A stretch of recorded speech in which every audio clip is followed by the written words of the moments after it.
wizards of Hogwarts who registered in Middle-earth. Welcome back, brave explorers of impossible worlds. We are excited to have you here to continue this odyssey together. Before we continue, everything you'll hear is pure fiction. So please don't try to replicate combat techniques at home. This wonderful story in all its rights belong to its brilliant original author. We are only the messengers of entertainment. Want another dose of adventure? Subscribe to our YouTube channel so you don't miss a single chapter. And if you can't wait, our Patreon has exclusive surprises you'll love. Chapter 51 Orcs. In the morning, everyone got up and packed their things, preparing to set off. Where's Gandalf? Hasn't he gotten up yet? A dwarf suddenly asked. And War?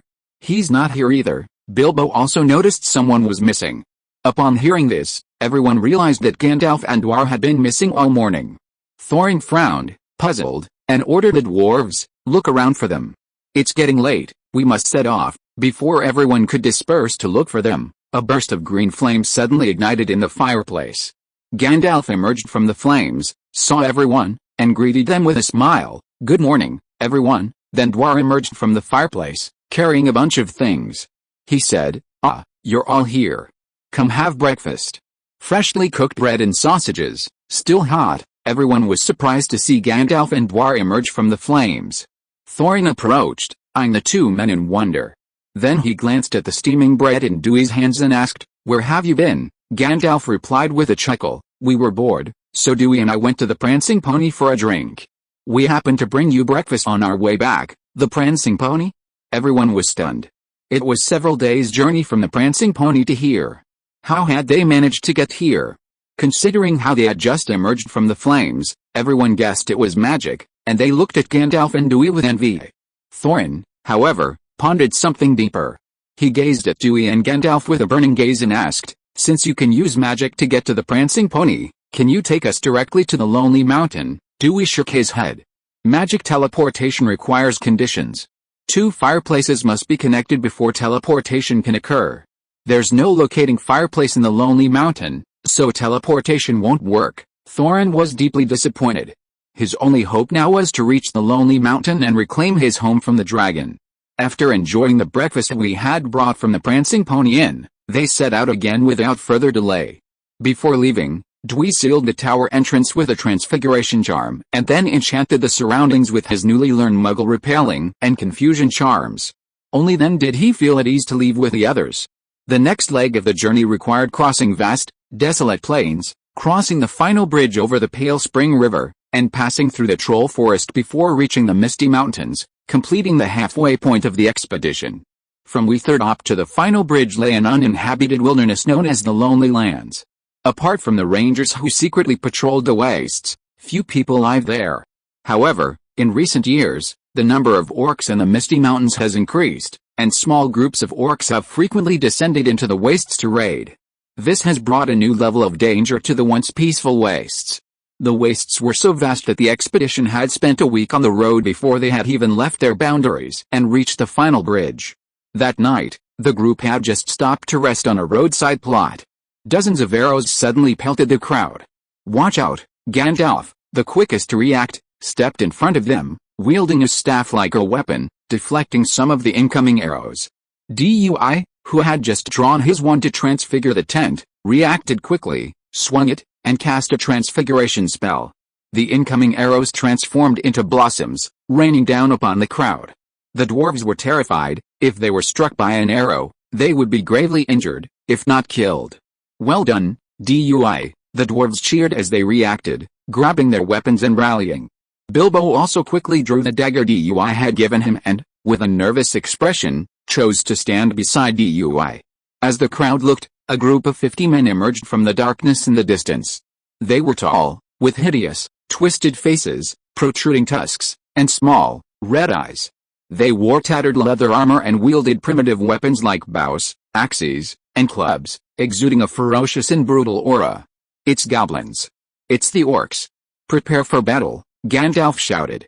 Seeing the goblins, who outnumbered them several times, the dwarves were filled with fighting spirit. Thorin, in particular, looked at the goblins with disgust and hatred. His grandfather and father had both perished at the hands of the goblins, and now, seeing his enemies, he felt a surge of resentment, his hands clenched tightly around his sword. Kill! Thorin led the charge, charging towards the goblins. The other dwarves followed, brandishing axes, hammers, and other weapons, attacking the goblin group. In an instant, the two groups engaged in a fierce battle. Though small in stature, the dwarves were incredibly agile and powerful, working in perfect harmony, attacking the goblins' lower bodies. Gandalf, seemingly inspired by the dwarves' fighting spirit, instantly transformed into a berserker, wielding his staff and hammering at the goblins. Oh my god, are they all that fierce? Dui watched his teammates transform into berserkers, arousing his urge to unleash his flaming sword and unleash a furious attack. However, mindful of his fragile wizard status and his poor swordsmanship, he opted to remain where he was. Besides, he had a vulnerable hobbit to protect. He was somewhat surprised to see that, although Bilbo looked a little nervous, there was no trace of fear on his face. Instead, he gripped the dagger he had given him, ready to fight at any moment. Was he truly worthy of being the protagonist? Dui calmly observed the intense battle, ready to step forward and provide support. Perhaps it was fate that would not allow Dui to remain idle. He wondered if these orcs lacked intelligence or had poor memory. Seeing that Dui hadn't taken the initiative, 5 orcs charged towards him and Bilbo, who were left alone. Huh? Are you taking me for a ride? Dewey sneered, lowered his head, cast a shield of iron on Bilbo, and commanded, "Stay close to me." Drawing his sword from his belt, he charged at the charging goblins, wand in one hand and sword in the other. Freeze them all! Dewey launched a powerful petrification spell. Raising his flaming sword, he slashed down at the goblins. The blade was incredibly sharp, easily severing their heads, which were then quickly engulfed by the flames. Dewey felt a surge of adrenaline, his emotions surging. He felt no fear at all, and instead felt a subtle sense of satisfaction as he severed the goblin's head. No wonder Gandalf loved charging with his sword, it felt so different from wielding a wand. Dewey easily dispatched 5 goblins, and Gandalf and the dwarves were no less capable.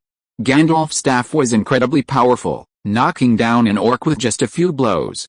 The 13 dwarves, led by Thorin, were even more formidable, easily defeating 2 orcs at once. Soon, the orcs had lost most of their number, and seeing their numbers were no match, the orcs began to flee. The dwarves, determined not to let any goblin escape, pursued them relentlessly, finally dispatching the last one. The dwarves contributed the most to the battle, killing more than half of the orcs, followed closely by Gandalf and Dewey. Most surprisingly, Bilbo even managed to take down an orc.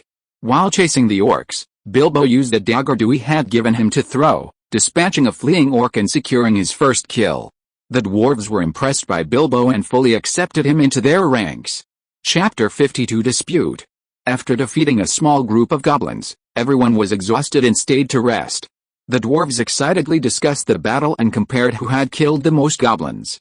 But Gandalf remained silent, puffing on his pipe, his head bowed in thought, looking somewhat worried. Dewey noticed his expression and sat down beside him. "Gandalf, what's wrong?" Gandalf didn't hide anything. He sighed and said, "Goblins usually live in the Misty Mountains. The fact that we encounter them in the wastes now can only mean that their numbers in the Misty Mountains have increased to a huge number, forcing them to descend into the wastes to plunder. If we are going to cross the Misty Mountains to the Lonely Mountain, this situation is not good news for us. What are you going to do?" "After crossing the last bridge, I plan to leave temporarily and explore the way ahead to avoid encountering the goblin army." Gandalf revealed his plan to Dewey. After hearing this, Dewey thought for a moment and decided, "I'll go with you then. I have some experience in concealment magic. Even if we encounter a goblin army, I can ensure our safe escape." He tapped a stone at his feet with his wand. The stone instantly vanished from sight. However, a closer look revealed that the stone wasn't truly invisible. It blended into its surroundings like a chameleon, making its presence difficult to detect. Gandalf's eyes lit up at this sight. "Dewey, how many more surprises do you have that I don't know about?" Unbeknownst to the others, Gandalf and Dewey had already decided to explore the path ahead. After resting for a while, they set out again. Over the next few days, they encountered no more goblins and made their way safely to the final bridge. The final bridge spanned the river Grimspring. Eastward across it lay the Trollwood. From here, Rivendell and the Misty Mountains were not far away. Before Dewey and Gandalf could announce their plan to explore the region, Thorin and Gandalf clashed. The conflict arose over a map of the Lonely Mountain, drawn by King Thrain II, in Thorin's possession. The map revealed the location of a secret entrance to the mountain, but the password to unlock it was written in Moonword, a code word known as Dwarven runes. These moonwords were extremely cryptic and difficult to decipher, requiring specific times and circumstances to reveal their contents. To unlock the map's secrets, Gandalf proposed traveling to Rivendell to consult Elrond, the renowned elf-wise of Middle-earth. However, Thorin, resentful of the elves, stubbornly refused to go to their lands. "I will not go to Rivendell," Thorin declared. "The elven-inhabited lands offer us dwarves no good, and Elrond, a kinsman of Gil-galad, now rules there." The enemy Thorin was referring to was Thranduil, the elf king of the Woodland Kingdom in Mirkwood. When the dragon Smaug conquered Lonely Mountain, the dwarves sought aid from the nearby Woodland Kingdom, but were rebuffed by Thranduil. Thranduil had commissioned a necklace of white gemstones for his wife, but was refused due to dispute over payment, sparking a conflict between the Woodland Kingdom and the dwarves of Lonely Mountain. Elrond is a wise and fair elf, Gandalf tried to persuade them. His domain is a safe place where we can get advice and help. Moreover, he may be able to decipher the hidden language on the map, which will be crucial for our journey. "I do not trust the elves," Thorin insisted. "They are always cunning and beguiling. I do not want to owe them any favors, and I do not want them to know our plans." "You are prejudiced, Thorin," Gandalf said sternly. "Not all elves are your enemies. Elrond is one of the wisest men in Middle-earth, well-versed in ancient lore. We need his help, or we may encounter further danger and hardship on our journey." "I would rather face danger than bow to elves," Thorin replied, with no intention of compromise. "You're nothing but a hard, stinking rock." Gandalf, irritated by Thorin's stubbornness, shook his head and turned to leave. "Where are you going, Gandalf?" Bilbo asked. "To explore the way ahead, lest some stubborn soul think the dangers aren't enough." Gandalf paused and turned to look at Dewey. "Dewey, you come with me." "Ah.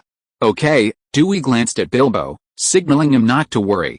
"You watch the carriage for a while Gandalf and I go check ahead." With that, he followed the furious Gandalf out of the group. Seeing his two closest friends leave, Bilbo looked at the dwarves awkwardly, unsure what to say. He could only huddle in Dewey's carriage, trying to remain invisible. Thorin, however, showed no sign of Gandalf and Dewey's departure, instead directing the dwarves to rest. Ahead, after Thorin's group could no longer be seen behind him, the anger on Gandalf's face disappeared instantly, and he said to Dewey, "No matter what, we must go to Rivendell. Only Elrond can decipher the secret code on the map. Otherwise, even if we reach the Lonely Mountain, there will be no way in." Seeing the anger disappear from Gandalf's face, Dewey asked curiously, "Aren't you angry?" Gandalf shook his head. "It's not that I'm angry, I'm just looking for a reason to leave temporarily. These dwarves are as smelly and hard as the stones under the buttocks of the orcs. If I had bothered with them, I would have been pissed to death countless times." To be able to use such an adjective, it seems that he is still a little angry. Dewey listened to Gandalf's hypocritical words with some amusement. "Gandalf, now that we're out, what should we do? Are we really just exploring the way ahead? We can't rejoin them yet," Gandalf said. "Thorin is very stubborn. Unless we knock him out, he won't agree to go to Rivendell. So we need a chance to change his mind." "What chance?" "One that puts them in danger. Only when he faces a danger he can't face will he change his stubbornness." "You want them to be in danger?" Dewey's eyes widened, looking at Gandalf in disbelief. "This is the Troll Forest, not far from the Misty Mountains. It's hard not to encounter danger," Gandalf said with a smile. "That may sound a bit boastful, but if we stay with them, we can easily deal with any dangers. It won't put too much pressure on them, so we can only drag you out first and then protect you from the shadows. As long as we make sure their lives are safe, we'll be fine." "I didn't expect you to be this kind of Gandalf." Dewey was secretly shocked. But he still frowned slightly. "What about Bilbo? Why didn't you call it out just now? Why did he have to suffer with the dwarves? That would be too obvious." Gandalf shook his head. "Bilbo needs to grow up. He can't rely too much on us. Moreover, the shared joys and sorrows will make his relationship with the dwarves closer and more tacit, which will be more helpful for our next journey." Well, poor Bilbo, Dewey could only mourn for him for a few seconds. Chapter 53 Parseltongue. Despite the prospect of inflicting considerable hardship on Thorin and the others, Gandalf and Dewey remained resolute in exploring the path. Though they advanced on foot, neither of them slowed down. Especially with Gandalf by his side, and influenced by the power of the fire ring, Dewey felt no signs of fatigue. Dewey could only envy him. He too desired a piece of such a divine artifact. Unfortunately, the 3 elven rings were in the hands of 3 powerful individuals, leaving him no chance of obtaining them. It's no wonder that Saruman the White Wizard, jealous of Gandalf for having been given the fire ring by Círdan, had become estranged from Gandalf. Who wouldn't want such a divine artifact? This thought reminded him of the One Ring. It was currently in Gollum's possession in the Misty Mountains, but it would soon fall into Bilbo's hands. This intrigued him, as it was said to be even more powerful than the 3 rings of the Elven Lord, yet in Bilbo's possession, it seemed to possess no other abilities besides invisibility. But when he thought of the One Ring's soul-corrupting power, something even Gandalf and Galadriel dared not touch, he abandoned the idea. He didn't believe he was any stronger than Gandalf and Galadriel, immune to its power. Dewey and Gandalf followed the road until dark, passing a small, unnamed village. But Dewey and Gandalf's expressions grew even more solemn. The village had been severely damaged, and not a soul was in sight. The signs of destruction suggested it hadn't been long ago, perhaps only recently. Did the villagers already meet their doom, or had they luckily escaped? Dewey and Gandalf hoped for the latter. But as they entered the village, they saw traces of blood and untouched furniture, and their hearts grew heavy. It was more likely that someone had met with misfortune. Gandalf carefully examined the signs of destruction, then said gravely, "The destruction was immense, and there are huge footprints. This must be the work of trolls." The 2 men left the village in silence and continued onward, encountering several smaller villages. All were, without exception, severely damaged, with no one in sight. Their hearts grew heavier. "Our previous plan has been cancelled," Gandalf suddenly said to Dewey. "Our priority is to find the trolls who destroyed the villages. They've taken a large number of villagers, and they haven't been here long. Perhaps they're still alive," Dewey naturally agreed. The 2 men stopped moving forward and instead headed deeper into Trollwood, following the trolls' tracks. They walked deeper and deeper, until midnight, when they thought they had found their target.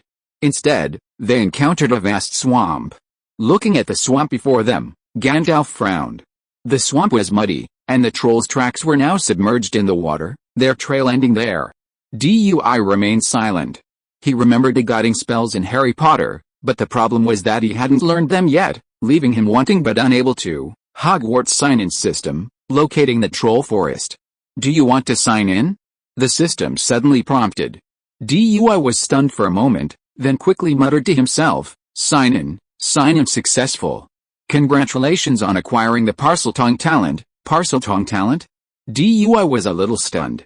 He hadn't expected this sign-in to grant him this. But after waiting for a while, he didn't notice anything extra. Could it be a failure? That shouldn't be the case. Gandalf sighed, looking somewhat disappointed. "Dewey, we can only rely on luck now. Let's see if we can find the troll cave as soon as possible." Gandalf, "I have a plan I can try, but I'm not sure if it will work." Dewey suddenly spoke uncertainly. "Do you have a plan?" Gandalf's eyes lit up, and he stared at him intently.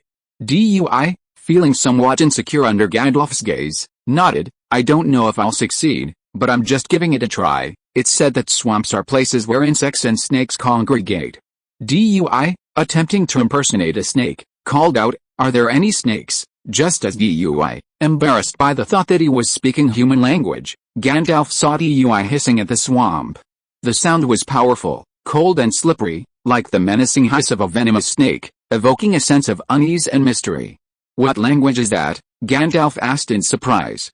"It sounds like a snake." Dewey, realizing he had spoken Parseltongue, was delighted and explained, "This is Parseltongue, or the language of snakes. It allows me to communicate with snakes." As Dewey explained, movement erupted in the swamp. Countless snakes emerged from the water and the grass.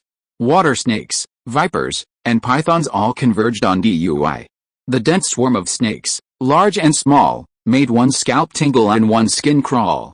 Gandalf, surprised by this, said suggestively, "Isn't it just communication with snakes?" However, Dewey wasn't paying attention to Gandalf at the moment, so he didn't hear him clearly. He hadn't expected so many snakes to inhabit the swamp, especially now that he had acquired the gift of Parseltongue. All he could hear was a cacophony of noise. "Hey, human, did you summon us? Why do you speak our snake language?" a water snake asked, tilting its head back. "I was just making a baby with Little Red," and this damned human summoned us. I really want to bite him, a bright green venomous snake threatened, spitting its tongue in displeasure, but not daring to bite. I'm starving. I haven't eaten in over a month. Human, can you give me this old man to eat? I promise I'll treat you well. A giant python, as thick as a bucket and over 10 meters long, said hungrily. Dui felt his head buzzing, and he immediately shouted, "Silence!" A hiss of serpent language erupted from Dui's mouth, and as if controlled by some force, all the snakes instantly fell silent, slumped to the ground. Dui, gradually adapting to his parcel-tongue talent, immediately ordered the snakes, "Does anyone know the location of the nearby troll's cave? Lead us immediately." A hungry python was the first to respond. "I know where the troll is. If you give me food, I'll take you there right away." Dui raised an eyebrow. He knew how to make demands? He seemed a clever snake. He smiled and agreed, "If you lead the way, we'll kill the troll later, and you'll have the whole thing for yourself." "How about that, really? You can kill a troll?" The python expressed doubt. "Of course it's true. I'm a wizard. Otherwise, why would I be able to talk to you? Then I believe you." The python nodded, then turned its large head towards Gandalf, its eyes salivating. "But can't you let me eat that old man next to you first? I know several troll caves with lots of shiny things in them. I think you humans would love them. I can take you there and get them." "Okay." Dui's mouth twitched at this, and he glanced at the clueless Gandalf. It seemed he'd spoken too early. This snake had some brains, but not much. "Alright, stop talking nonsense and lead the way," Dui urged, cutting off further conversation. The python couldn't disobey the Parseltongue's command and immediately turned to lead the way in a certain direction of the swamp. The other snakes scattered. Dui immediately turned to Gandalf and said, "Come on, Gandalf. This python knows the location of the troll caves. Let's just follow it." With a wave of his wand, a solid stone bridge appeared across the muddy swamp. Dewey stepped onto the stone bridge and followed the direction of the python. "Wonderful magic. Magical language," Gandalf exclaimed, then stepped onto the stone bridge and followed. Chapter 54, Troll Cave. Following the python as their guide, Dui and Gandalf crossed the swamp and headed deeper into the forest. The hungry python, a chatterbox, kept trying to convince Dui to feed the old man, Gandalf, as they led the way. Although Gandalf couldn't understand the snake language, he saw the python repeatedly glance at him and vaguely guessed the reason. Instead of getting angry, he chuckled and asked, "Dui, what is this snake trying to tell you? Why does it keep looking at me like I'm looking at a snack?" Dui, not trying to hide anything for the python, replied with a blank expression, "It's just a stupid snake with a dim-sum mind. It's trying to convince me to trade the treasure from the troll's cave for its permission to eat you. Oh, it seems I'm worth a lot, old man. I can even buy the troll's treasure," Gandalf said with amusement. After about an hour of walking, the python suddenly stopped, looking ahead warily. It then said to Dui, "There's a troll cave just ahead. They have very sharp eyes. I dare not go any further." Then, worriedly, it asked, "Don't let the trolls eat you. You promised to feed me. I've been hungry for so long, and now I've come such a long way. I'm starving." "Got it. Be quiet," Dui whispered. He told the python to wait quietly, then turned to Gandalf and said, "According to what the python said, there's a troll cave just ahead." Gandalf didn't make a decision, but instead asked Dui, "What are you going to do?" Dui had already made plans. "Let's dive into the cave and see what's going on. If we find any surviving villagers, we'll rescue them first and then deal with the trolls." "Then do as you say," Gandalf agreed, and Dui took the lead on this rescue mission. Seeing that Gandalf agreed to his plan, Dui didn't hesitate. He pointed the tip of his wand at himself and moved his lips slightly.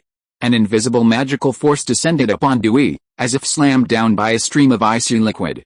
A thin film of icy fluid enveloped his body, and then his entire form gradually became ethereal and invisible. It wasn't true invisibility, but rather a blending of his surroundings. Even when he moved quickly, a faint, curved outline could still be seen. This was the effect of the disillusionment charm, deceiving the senses and creating invisibility. However, the disillusionment charm clearly couldn't deceive Gandalf. His gaze remained fixed on Dewey's position, and he eagerly exclaimed, "Try it on me too." Dewey cast a disillusionment charm on Gandalf as well. The two, now invisible, tiptoed towards the troll's cave. The troll's dwelling was a vast, natural cavern, deep and dark, yet faintly lit by a flicker of fire. Dewey and his companions didn't stop, but entered directly. However, upon entering, they were overwhelmed by a foul odor that nearly made them vomit. The ground was littered with bones and debris, some from various animals, some clearly human. The troll's leftovers were scattered everywhere, emitting a stench of decay. Combined with the excrement, the smell was unbearable. Fighting the stench, Dewey and Gandalf continued deeper, until they reached a vast cavern hall. A huge fire stood in the center, and 5 trolls sat around it. These trolls were enormous, standing 5 or 6 meters tall, their skin dark green and covered in thick scales, like giants. They sat together, a large cauldron perched above the fire in their center. One of them stirred the soup with a giant spoon. Next to the fire lay a pile of blood-stained clothing. "Are you ready? I'm so hungry," one of the trolls cried, his stomach rumbling. The others were filled with eagerness. Dewey's pupils constricted at the sight of the pile of clothing, and his heart grew heavy. The contents of the cauldron were obvious. "First, let's see if there are any living people nearby," Gandalf's voice came faintly from the side. Dewey nodded slightly and slowly retreated, leaning against a cave wall, searching the dimly lit hall for any signs of life. The hall stretched in all directions, connecting several caves. Gandalf and Dewey each chose a cave to explore. The cave was deep, and Dewey walked for a while before reaching the end. Perhaps it was luck, but this cave was filled with all sorts of treasures collected by the trolls. Many worn armor and weapons were piled together, belonging to humans, elves, orcs, and dwarves. Besides that, there were gold, silver, coins, jewelry, and other valuables scattered across the ground. While he was delighted to see the treasure, his most important task was to find the person. So Dewey temporarily withdrew from the treasure cave, deciding to wait until he had defeated the trolls before taking the treasure away. After changing to another cave, Dewey and Gandalf ran into each other. "How is it? Have you found anything?" Gandalf asked quietly. "No one was found. That cave holds the trolls' treasure, just some gold, silver, and jewelry," Dewey replied, shaking his head. Then he asked, "What about you, Gandalf? Did you find anything in that cave?" Gandalf's tone was indescribable. "I wasn't as lucky as you. The cave I chose is where the trolls defecate."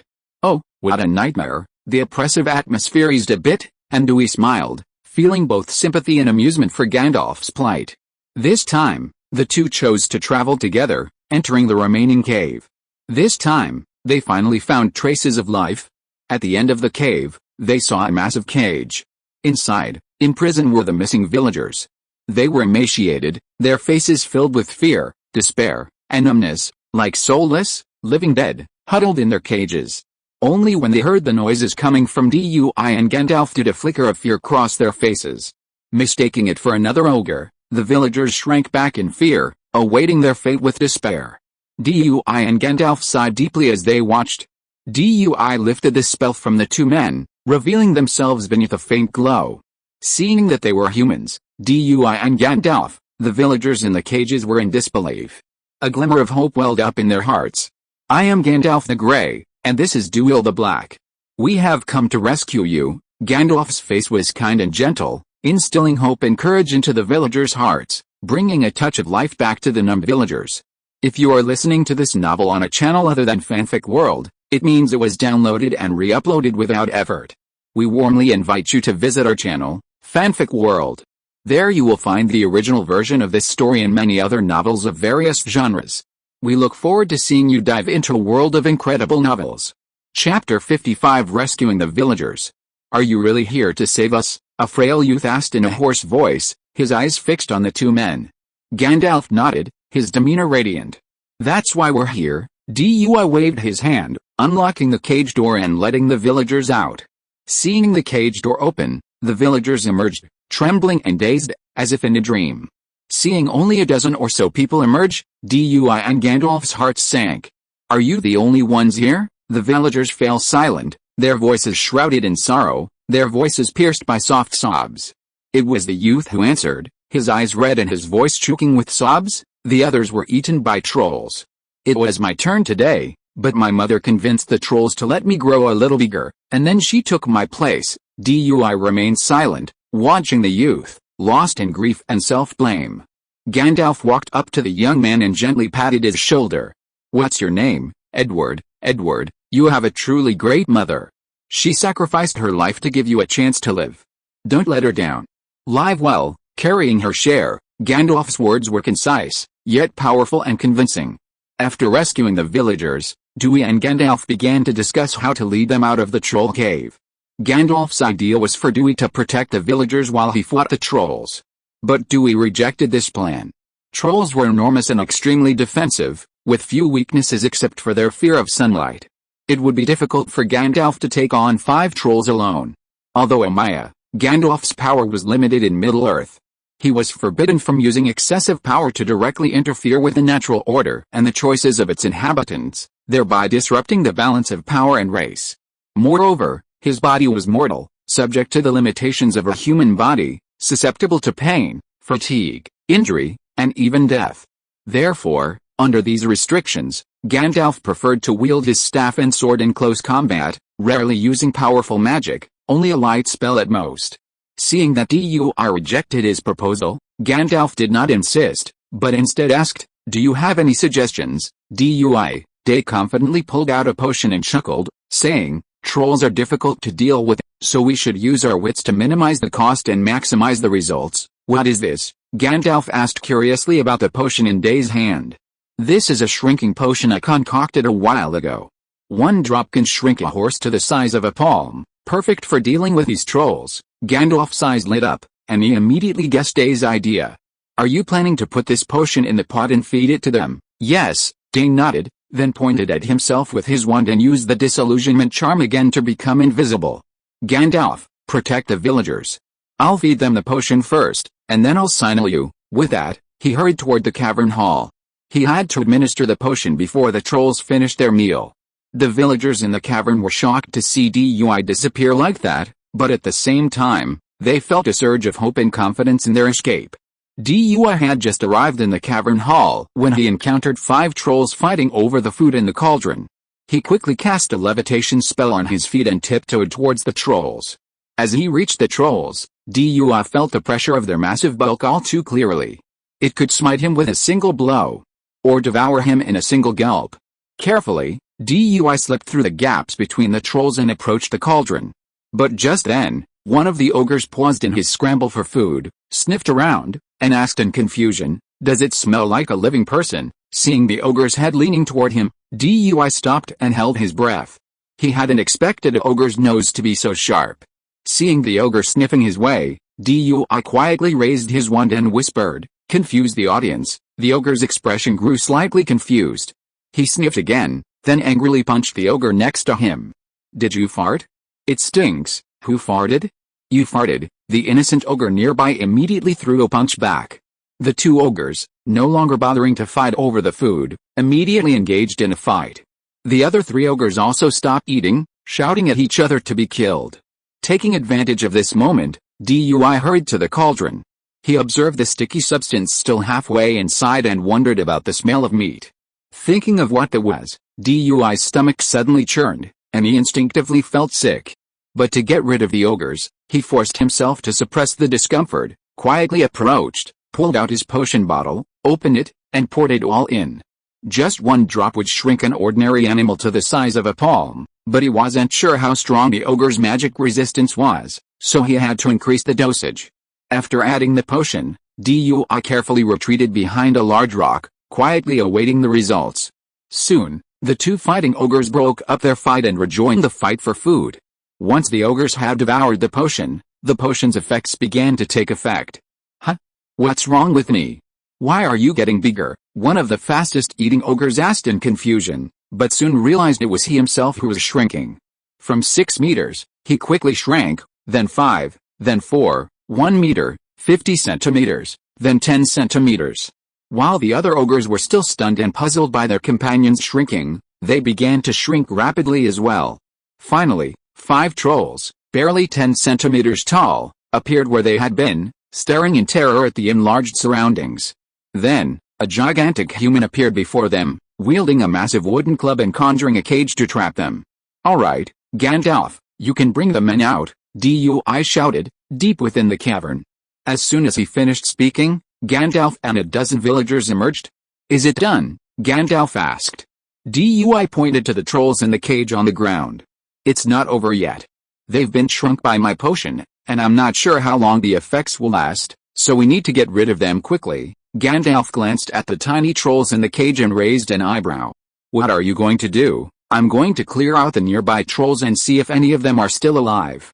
These trolls all live in the Trialwood and should know each other. I want to see if I can get any information out of them," Dui explained. "Do you need my help?" "No, let me try first." Dui shook his head, then pointed his wand at the 5 caged trolls and, without a word, chanted, "Confusion." As their bodies shrank, the 5 trolls' magic resistance decreased significantly, and their minds instantly became confused. "Tell me the locations of other nearby troll caves you know of," Dui said. The 5 trolls, treating Dui as their closest kin, revealed everything they knew in their confusion. Once they had enough information, Dui didn't hesitate. A small dagger flew out, instantly severing the heads of the 5 trolls like mowing grass. Once the trolls were dead, the shrinking potion's effects gradually wore off, and their 10-centimeter bodies quickly expanded back to their original size. Jet black blood gushed from the severed heads like fountains, emitting a foul stench. Chapter 56, Battle with the Ogre. After defeating 5 trolls and obtaining the locations of other nearby troll caves, Dewey and Gandalf immediately set out to see if any of the other caves were still alive. However, seeing the frightened villagers who had just escaped death, they couldn't just leave them alone. "Dewey, how about you take the villagers out of the forest first, and I'll go find the trolls alone," Gandalf suggested. Dewey shook his head. "That's not necessary," he hissed toward the cave's exit. The cold, greasy sound echoed through the empty cave hall, filling the villagers with unease. Then, even more horrified, a giant python, as thick as a bucket, scurried out of the cave entrance, its massive body capable of swallowing them whole. "Don't worry, it obeys my orders now and won't harm you," Dewey explained to the villagers, who were terrified. Gandalf also stepped forward to reassure them, which reassured the villagers somewhat, though they remained at a distance from the python. "The python will lead you out of the forest and onto the road beyond. You can then follow the road back to the village, or anywhere else," Dui continued. "But our village has been destroyed. Where can we go?" Young Edward, one of the villagers, said sadly and bewilderedly, looking at Dui and Gandalf hopefully. "Can I follow you, Master Wizard? I'll do anything for you, serving you tea and water, even being your slave." The other villagers also looked at the 2 men hopefully. "I'm sorry, but we have other things to do and will face more dangers. I'm afraid we can't take care of you." Gandalf shook his head, rejecting young Edward's request. The villagers were disappointed, filled with uncertainty and anxiety about the future. "However, after you leave the forest, you can follow the road, cross the last bridge, and head west. On the hills west of the wasteland is a 1,000-foot-tall tower. That is the territory of the wizard Dui. You can settle there." Gandalf, Dui looked at him in surprise, not expecting him to make such a suggestion. Gandalf sighed and explained to Dewey, "Their village has been destroyed, and this place is no longer safe.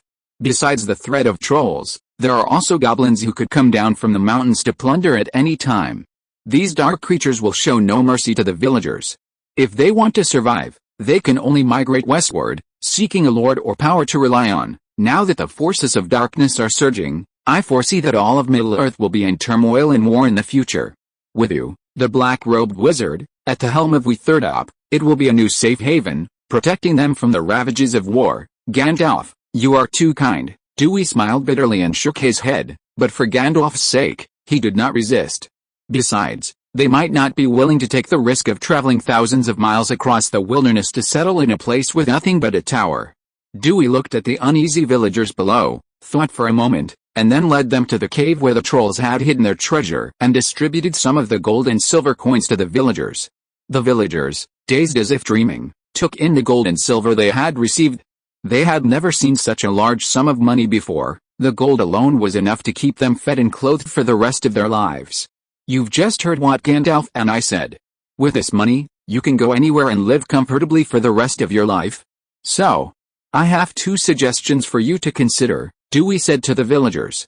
"First, you can build a boat and sail down the river Palace Spring from the last bridge to the southern realm of men. Second, You can cross the last bridge and head west along the east-west road, crossing the wastes to near Withertop, or continue west to Bree. He then distributed some of the trolls' armor and weapons to the villagers, so they could have some protection on their journey. After this, Dewey had the python lead the villagers out of the Trollwood, to the road, and back again. He sternly forbade it from eating the villagers. To appease the voracious python, Dewey had to personally dismember the ogre, lest the ogre's enormous size overwhelm the snake. The ogre's defenses were formidable. Even in its final state, the thick armor of its scales made it impervious to ordinary swords and knives. The muscles and bones beneath its armor were as hard as stone. Dewey, wielding his sharpest flaming sword, struggled mightily to dismember the ogre. The giant python, having devoured the ogre's arm, lazily led a group of trembling villagers away, its bloated belly filled with satisfaction. It planned to return for the rest of its meal once it had brought the humans to the main road. Dewey continued dismembering the ogre, extracting its nerves and then its massive black heart, sealing them in a glass jar conjured by transfiguration. Ogres are dark creatures that turn to stone when exposed to sunlight. Dewey wondered if the ogre's nerves could be used to create a wand color. Could a heart also be used as a potion ingredient? Dewey placed the troll's heart and nerves with the troll's treasure and hid them with magic. Since these items were inconvenient to carry, he planned to return later to collect them. Dewey and Gandalf didn't waste any time and, following the troll's lead, headed for the next nearest troll cave. When Dewey and Gandalf found the second troll cave, this time, they found no good news. Sneaking into the cave invisibly, they found only 2 trolls and a pile of bones. The 2 greedy trolls had devoured all the captured villagers. Upon seeing this, Gandalf was furious. With immense strength, he broke through the disillusionment spell and materialized. Dewey, lend me your flaming sword. Dewey didn't hesitate, drawing it and handing it to Gandalf. In Gandalf's hands, the flaming sword instantly ignited with golden flames, radiating a dazzling light like the sun. No, it's sunlight. The trolls were horrified by the dazzling light. Their gray-green skin, exposed to the light, showed signs of petrification, becoming gray and stiff. However, the light released by the Fire of Honor was not true sunlight. While it had a certain effect on the trolls, it could not truly turn them to stone. Gandalf, with remarkable agility, swung his flaming sword and struck at the ankle of a troll. Instantly, he slashed a gash in the troll's leg, leaving a burn mark. Ouch! My foot hurts, the troll screamed in agony.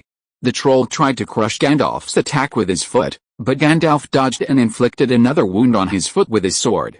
Seeing his companion injured, another troll grabbed a massive log over 10 meters long and used it as a club to strike Gandalf. Expelliarmus, the club slipped from the troll's grasp before it could strike. Chapter 57 The magic potion breaks the situation. The troll didn't react until it saw its weapon was gone. It then called out warily, Who's there? However, Dewey was still cloaked in the disillusionment charm, so no matter how hard the trolls searched, they couldn't find him. Petrify, a flash of white light suddenly struck the troll. Its body froze for a moment, but it immediately broke free from the petrification spell and became even more alert. Who? Damn bug. I smell you. Get out, oh my god, is your magic resistance that strong? Dewey was surprised. Having easily dispatched 5 trolls with a shrinking potion, he'd assumed they were just that simple. This was a bit unexpected. Dewey cast several more spells, but each lasted only a few seconds.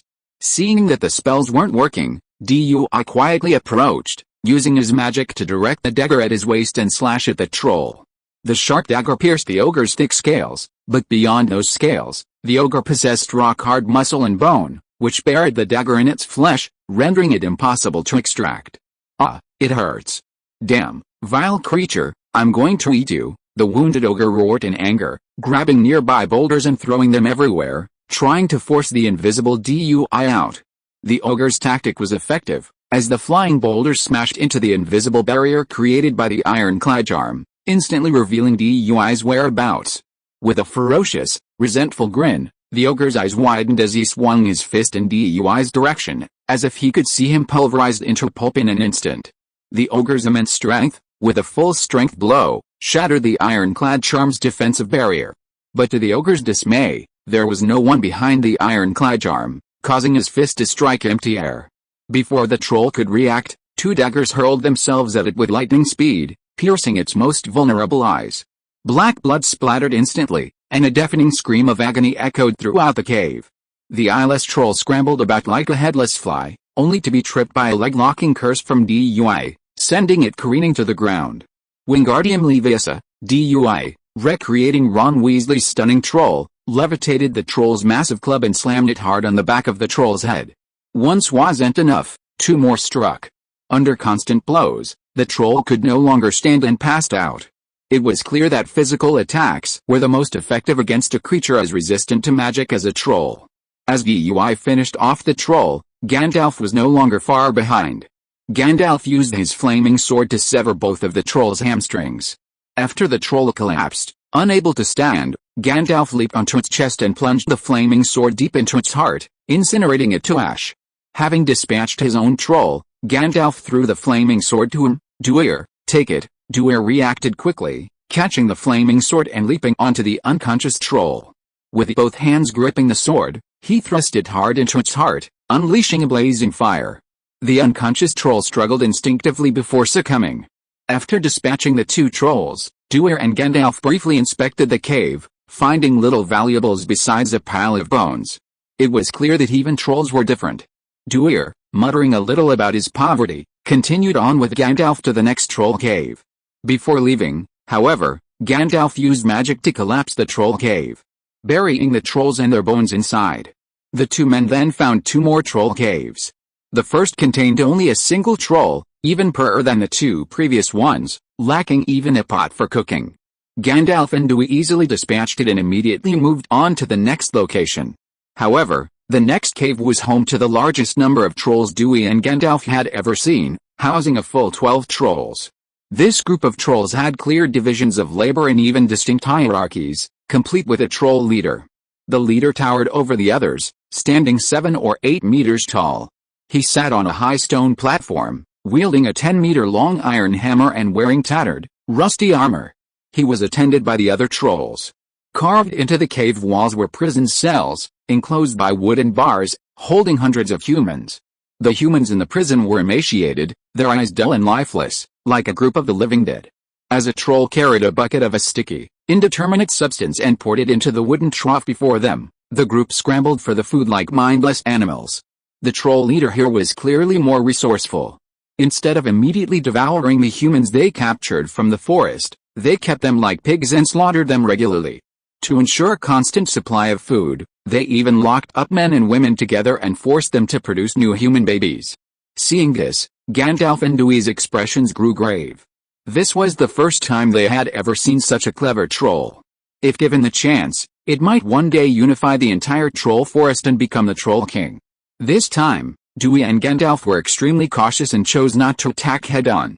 After some discussion, Dewey decided to resort to a similar tactic, using a potion to deal with them. However, his own shrinking potion had run out, so Dewey opted for the hypnotic potion he'd brewed earlier. But after Dewey finally managed to stealthily sneak up to the cauldron and pour the entire bottle of hypnotic potion into it, the troll leader devoured the entire potion-laced meal, leaving not a drop for the other trolls. Ugh, Dewey cursed inwardly. Eating all by himself, unafraid of retribution. Had that been fulfilled? After consuming the entire potion of medicated food, the troll leader quickly took effect and collapsed into his seat, snoring deafeningly. The other trolls, observing this, weren't surprised. Instead, they set up the cauldron and poured a pile of green insects into it, cooking it along with the other ingredients. This was their food. As for the imprisoned humans, they all belonged to the troll leader. No matter how much they salivated, they dared not touch them. After all, the troll leader was not only the most powerful and intelligent of them all, but also the most brutal. Those who had challenged the troll leader's authority had long since perished under the hammer, their bodies devoured. Watching the 11 trolls scrambling for a pot of insect-based goo, Gandalf whispered to Dewey, "Do you still have the potion you made earlier?" Dewey smiled wryly and shook his head. He had originally brewed 5 potions, a scabies potion, a shrinking potion, an amnesia potion, a soothing potion, and a sleep potion. The shrinking and sleep potions were both gone, and the remaining potions were of little use now. Could he be using the scabies potion to cure the troll's scabies? The amnesia potion to erase its memory? Or the soothing potion to heal the troll's illness? Oh, right, he almost forgot about the other potion. Dewey quickly pulled a bottle of green potion from his pocket. Chapter 58, Crystal of True Knowledge. This potion was technically a failure. While preparing the scabies potion, Dewey deliberately added porcupine quills to the potion while the fire was still on. This caused the scabies potion, originally intended to treat scabies, to become a highly corrosive liquid. Dewey carefully opened the potion bottle and, using a levitation charm, levitated it over the troll's cauldron.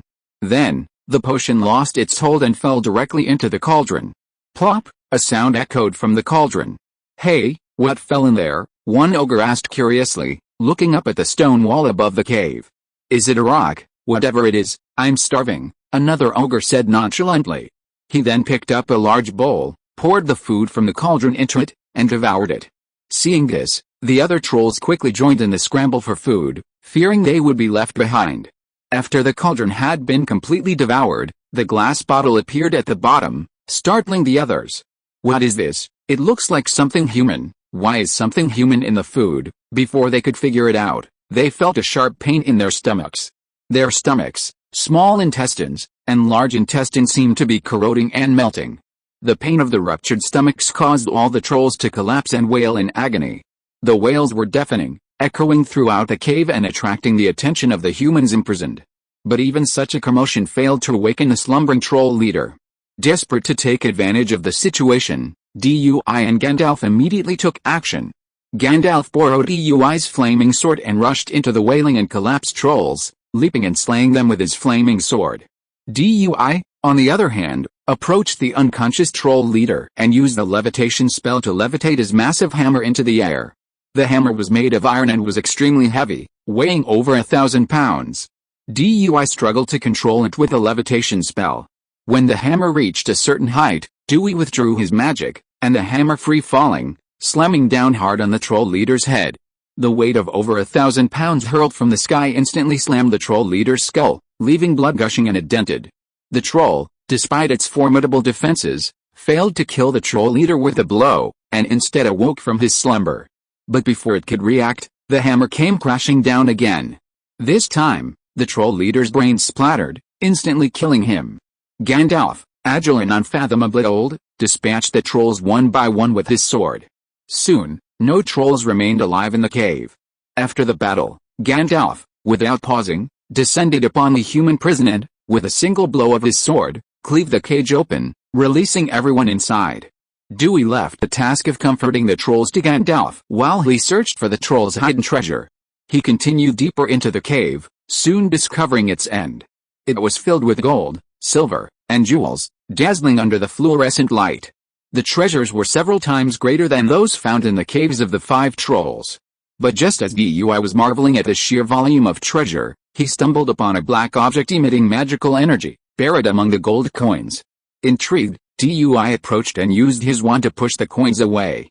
Once the object was fully exposed, he discovered a black crystal sphere the size of a head. Leaning in closer, he saw that it appeared to be a single, round sphere of black crystal. Within it, a faint, shimmering mist surged, flickering various blurry images. "What is this?" Dewey cautiously touched it with his wand. Finding no reaction, he dared to touch it. The moment he touched it, the black crystal sphere instantly responded, emitting light, and the mist within transformed into a clear image. The image revealed Gandalf comforting the villagers on the other side of the cave. Gandalf, as if sensing something, shouted into the void, "Who is it?" Dewey, startled by the look in Gandalf's eyes, as if he were staring at him from the crystal ball, quickly called out to the outside of the cave, "Gandalf, come here." Hearing Dewey's call, Gandalf came toward him, his figure now appearing in a dynamic perspective on the crystal ball. What happened? As footsteps approached, Gandalf entered the treasure cave. Dewey showed Gandalf the black crystal ball. "Gandalf, can you tell me what this is?" Seeing the black crystal ball in Dewey's hands, Gandalf was amazed and blurted out, "The Stone of Palantir." Then, a sudden realization struck him, "I was wondering why I felt like someone was watching me. It turns out you're holding the Stone of Palantir. You're so lucky to have found the Stone of Palantir. It's a treasure everyone dreams of." Gandalf couldn't help but feel a surge of envy. "Gandalf, you say this is the Palantir?" "Absolutely," Gandalf said with certainty. "I have seen other Palantirs, and they are identical except for their size." Hearing Gandalf confirm this was the Palantir, DUI, though already suspecting it, was still filled with surprise. The Palantir was a divine artifact that allowed its wielder to see events from distant times or places. Those with a strong will and mind could even direct their gaze to any location they desired. It could be said that possessing the Palantir was like possessing clairvoyance, able to determine events from 1,000 miles away. It could even be used to see distant events and explore ancient secrets. However, Gandalf immediately warned DUI, be cautious with this Palantir. Especially do not use it to try to contact other Palantirs, as you never know who else may be using the missing Palantirs. I understand. Thank you for the reminder. I will use it with caution, DUI nodded earnestly. He knew that both Sauron the Dark Lord and Saruman the White Wizard possessed a Palantir. It was through using it that Saruman fell under Sauron's control, leading to his corruption and betrayal of justice. Since even Saruman could be corrupted by Sauron's influence through the Palantir, DUI naturally wouldn't presume to attempt to contact other Palantirs. Having obtained a Palantir, a treasure even Gandalf coveted, DUI was overjoyed. Even the vast treasure within the cave couldn't excite him. Gandalf had already soothed the villagers held captive by the trolls outside, rekindling their hope and courage. As before, the two men distributed a portion of their wealth to the villagers, encouraging them to leave the area, either by boat south to the southern realms of men, or west to DUI's Weatherdop, or even further west to Bree. DUI summoned a cobra, a guide, once again, and instructed the fearful villagers to follow it out of the forest. Chapter 59 Rescue Expedition. After completing this task, Dewey sealed the treasure with magic, hiding it for his return. Then they continued their search for the next troll cave.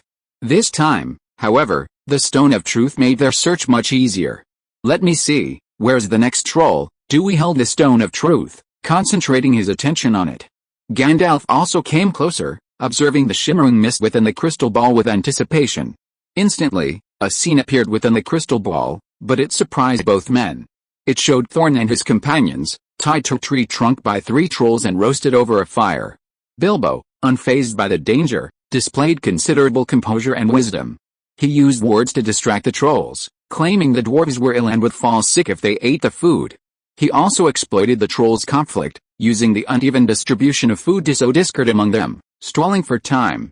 Seeing the crystal ball indicating Thorn and his companions were trapped, Gandalf showed no sign of anxiety. Instead, he cheerfully commented, "It seems my choice was right.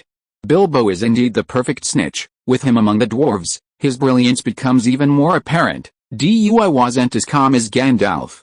He hadn't expected that even with his own twist, they would still encounter 3 trolls. While lamenting the inertia of fate, he hurriedly urged, "Bilbo and his companions don't look like they can hold out much longer. Gandalf, we should hurry and rescue them." The situation was urgent, and Gandalf and Dewey raced towards Thorn and his companions without stopping. Thanks to the monitoring system of the Palantir, they could keep a constant eye on Bilbo and his companions. It wasn't long before they reached Bilbo's group. Seeing the distant fire and the 3 massive troll figures, they moved more cautiously, carefully hiding behind the boulder. "What should we do? Should we go and finish them off?" Dewey asked quietly, tilting his head. "Bilbo's provocations are effective. Perhaps they can hold off until sunrise without us even having to do anything," Gandalf said approvingly, looking at 3 trolls arguing not far away, nearly breaking out into a fight. "Of course, if you still have those potions from before, you could use them against them again. I've used up all my potions, and I don't have any left to fight them with." Dewey shook his head, then looked at the dwarves tied to the logs with a hint of gloating. "It seems we'll just have to let them suffer a little longer until dawn." Even so, his hands didn't stop moving. He quickly cast a disillusionment charm on himself and Gandalf, and the 2 of them, cloaked in invisibility, slowly approached the firelight. The 3 trolls were still arguing fiercely over how to divide the forces, unaware that someone was stealthily approaching them from behind. Disorientation, a faint voice rang out, barely audible over the wind. The 3 trolls suddenly lost themselves in a trance, their less intelligent minds consumed only by the obsession with food and the desire to maximize the number of dwarves. They became hostile to their 2 companions. A voice in his head kept urging him to kill the other trolls, and all the dwarves would be his. It was unknown who started the fight, but soon, as the dwarves watched in astonishment, the 3 trolls were engaged in a fierce battle, each like a sworn enemy, each determined to slay the other with all their might. Suddenly, The surrounding trees and boulders became weapons, leaving the battle in ruins, trees shattered. Only where Thorin and the others stood was an invisible barrier, shielding them from the onslaught of debris. The dwarves who witnessed this scene were filled with joy. Bilbo, in particular, turned his head in wonder, searching around and whispering to the air, "Duir, is that you?" The fight intensified, until it was almost a draw, with all three sides suffering heavy losses. One troll, head shattered by a boulder, lay bleeding on the ground, his life or death unknown. Another, with a broken arm and leg, was incapacitated, and the remaining, the final victor, had also won at the cost of severe injuries. "Hey, hey, mine. All my food," the victorious ogre exclaimed joyfully. But before he could finish his joy, a flaming sword pierced his chest, unleashing a blazing golden flame that reduced his heart to ash. The sword was wielded by none other than Gandalf. Seeing this sudden scene, another limbless ogre, terrified, quickly stood on one foot and fled. But the next second, two sharp daggers pierced his most vulnerable eyes, blinding the disabled ogre once again. The ogre screamed in agony, scurrying around like a headless fly. "Duir, take the sword." Gandalf threw his sword. Duir caught the flaming sword and stabbed the ogre in the back, unleashing a blazing flame. The ogre's scream ceased, and he collapsed to the ground. Duir drew his sword, approached the last unconscious ogre, and easily defeated him. Dewey and Gandalf had thus vanquished all three trolls. As Dewey painstakingly pulled his two daggers from the troll's eyes and wiped the black blood from them with disgust, Gandalf had already freed Bilbo and the dwarves. Bilbo and the dwarves were overwhelmed with emotion and gratitude at how easily Dewey and Gandalf had dispatched the three trolls and freed them. Even Thorin, the most stubborn, expressed his sincere gratitude to Dewey and Gandalf. "Dewey, what is this?" Bilbo asked curiously, surprised by the large black crystal ball Dewey brought over. "Is this the Stone of Truth?" Thorin Oakenshield was astonished. As the heir of Durin's line, he was highly discerning and recognized it immediately. Seeing Thorin recognize it, Dewey didn't hide it, smiling and nodding. "We found it in a troll cave. It just so happened that we saw you trapped, so Gandalf and I rushed here without stopping." Thorin was filled with envy. If the Tulins had also possessed a Stone of Truth, they would have been able to detect the dragon's presence earlier, avoiding the loss of Lonely Mountain and the forced exile. After rescuing everyone, they also retrieved the horses that had been captured by the trolls, including Dewey's pony, Derpy, and the carriage. Dewey had enchanted the carriage, so it remained intact, and the contents inside were intact, including the pot of mature mandrake. A mature mandrake is a powerful weapon, but Dewey hadn't learned the spell to block hearing, so he had to periodically cast a petrification spell on it to prevent it from killing him before it killed its enemies. After placing the Stone of Truth in the carriage, Dewey suggested exploring the cave of the three trolls. He remembered that Gandalf's smiter and Bilbo's sting were both found there. Chapter 60 Elf Sword. The troll cave was nearby, and thanks to the Stone of True Knowledge, Dewey led them directly to the cave without even searching. As usual, the troll cave was stinking. Upon entering, they discovered a pile of gold and treasure deep within. Dewey, focused on his goal, ignored the treasure and searched for the elven swords. Sure enough, Dewey soon found several dusty swords in a corner covered in cobwebs and dust. They were three swords, two long and one short. The two long swords were sheathed in beautiful scabbards, their hilts inlaid with large gemstones, while the short sword was in a leather sheath. The swords had been there for so long, they were covered in thick dust, yet there was not a trace of rust. Even the most fragile leather sheaths looked pristine, showing no signs of age. "Is this elven magic?" Dewey couldn't help but exclaim.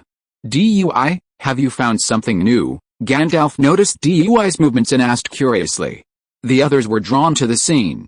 Dewey smiled and nodded, showing the three swords before them.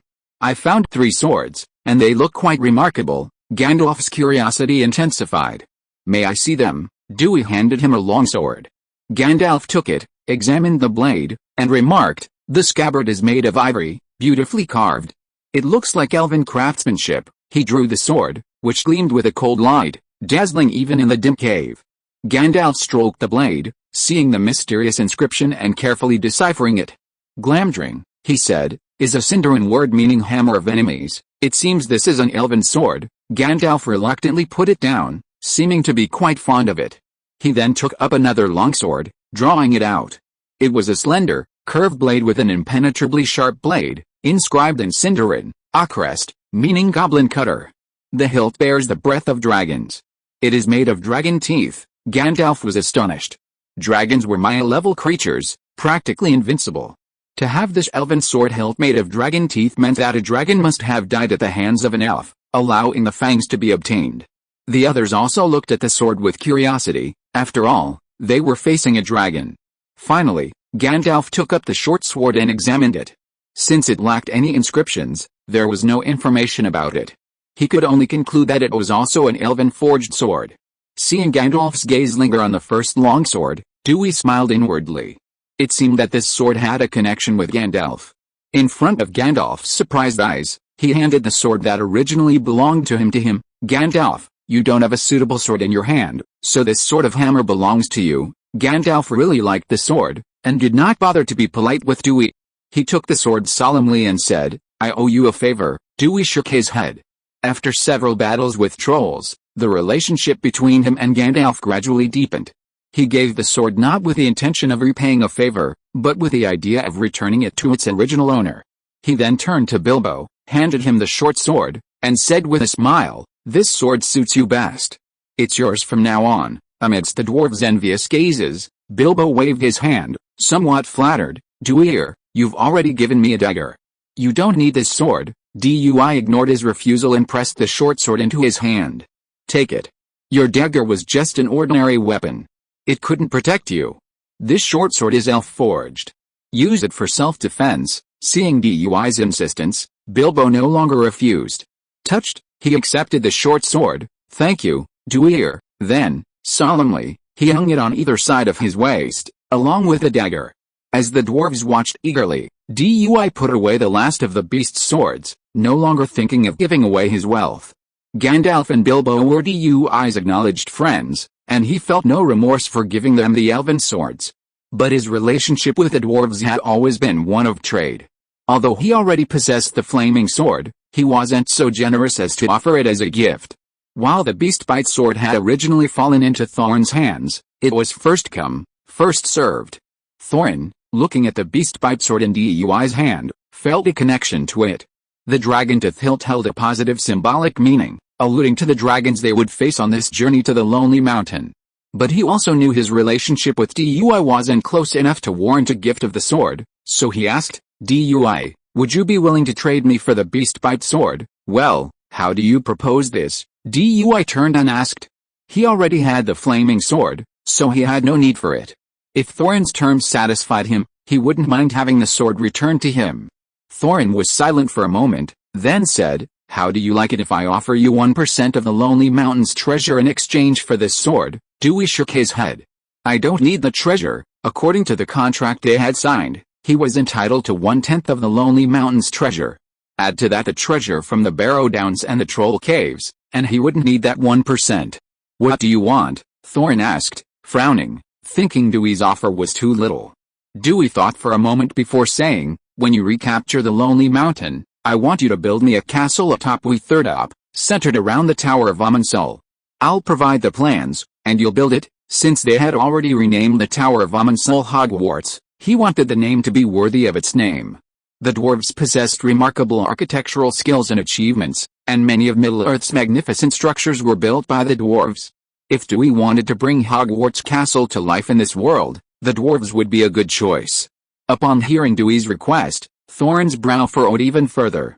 This request was no small undertaking, perhaps even an exorbitant one. After all, building a castle centered around the Tower of Amansul would be imaginably grand, and the manpower and resources required would be enormous. But Thorin hesitated for a long time before finally gritting his teeth and agreeing. While building a castle would require a significant amount of manpower and resources, this would no longer be a problem once he reclaimed the Lonely Mountain and became the king under the mountain. And so, as fate would have it, the beast-bone sword returned to Thorin Oakenshield's hands once again. The 3 elven swords in the Troll Cave were divided among Gandalf, Thorin, and Bilbo, while the remaining treasure was shared equally among the 16 men. Chapter 61 Brown Robe Wizard. After leaving the Troll Cave, Dewey used the Palantir to search for other troll caves. However, he and Gandalf had already scoured the nearby troll caves, leaving the remaining ones far away, and no one had been found alive by the trolls. After some discussion, the two decided not to pursue the trolls further, instead heading for Rivendell.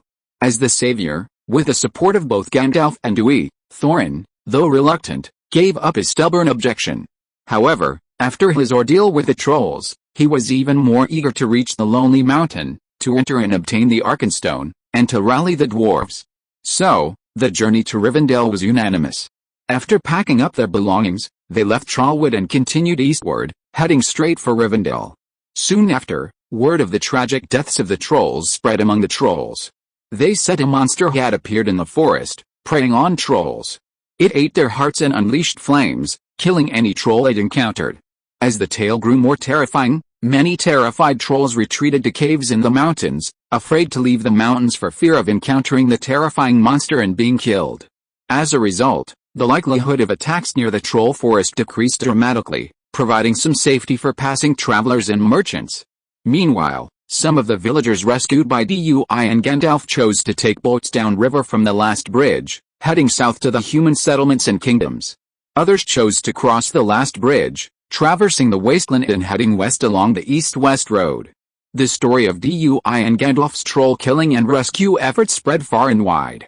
The reputation of the Grey and Black Wizard spread throughout Ereator once again, and the name Troll Slayer spread like wildfire.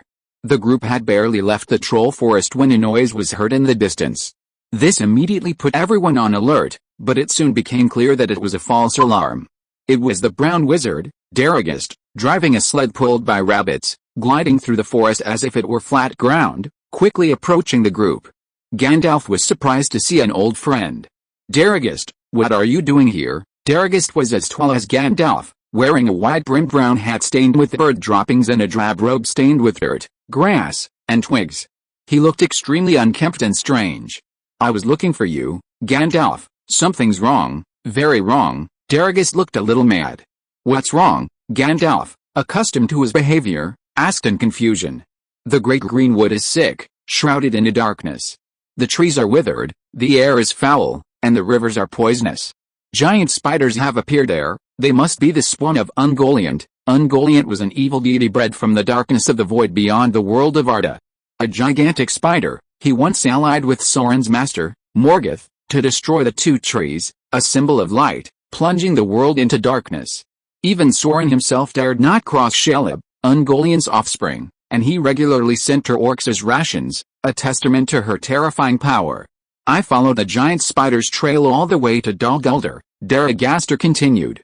There I discovered a necromancer, and this object, he pulled a leather-wrapped object from his bosom. Necromancer, Gandalf's expression grew serious. He took the object and uncovered the leather. Wrapped in cloth was a pitch-black ancient sword, emitting a chilling aura of cold, darkness, and foreboding. Morgul's blade, this is the sword of the Witch King of Angmar. Gandalf frowned, looking up and meeting Dew's gaze. Ever since his encounter with the Wights in the Barrow Downs, Gandalf had known that the Witch King of Angmar still existed. Seeing his sword again, he instantly grasped the gravity of the situation. It was common knowledge that the Witch King of Angmar was a minion of Sauron. Now that he had appeared in Dol Guldur, rumors of a necromancer were swirling in the surrounding area. The necromancer's identity was clear, only confirmation was needed. But before Gandalf could delve further, the distant howl of a wolf interrupted his thoughts. Is that a wolf? Are there wolves in this area? Bilbo asked, puzzled. But the dwarves immediately grew nervous. Wolf? That's not just any wolf howl, it's a warg. The next moment, a massive wolf leaped from the forest, leaping high, fangs bared as it charged. But before it could land, Dewey cast a spell, instantly petrifying it and slamming it to the ground. Then, a single blow from the flaming sword pierced the wolf's path, killing it. Gandalf slew another warg with his newly acquired smiting sword. Hurry! Those are warg scouts, and they must be followed by a large group of orcs, Gandalf warned sternly. We can't leave. The horses have been spooked off. Dory, the dwarf in charge of logistics, delivered the bad news. Dewey's pony, however, was as slow-witted as its name, and thanks to the carriage, it didn't flee like the others. But even such a carriage couldn't hold so many people at once. Seeing this, the brown-robed wizard Daragast suggested, I'll distract them while you escape, but that's the Gundabad warg. Are you sure, Daragast? Gandalf asked worriedly. I have the Rosgibble hair. I'd like them to try and see if they can catch me, Dargist said confidently. Then I'll also be responsible for attracting a group of orcs and wargs, Dui said as he stepped forward. I'll drive the carriage alone. That way we can share the burden and be safer. Who is this? Dargist looked at Dui curiously. This is the black-robed wizard Dwar, Gandalf introduced, then frowned and looked at Dwar worriedly. Dwar, are you sure you really want to do this? That's an army of wargs and orcs, definitely not comparable to those ragtag orcs we encountered in the wilderness before. Dwar smiled confidently. Don't worry, Gandalf. I'm confident in my ability to protect myself. Once we've distracted the orcs, run towards Rivendell as quickly as possible. As long as you cross the Ferry of Brunnen and enter the territory of the elves, you'll be safe.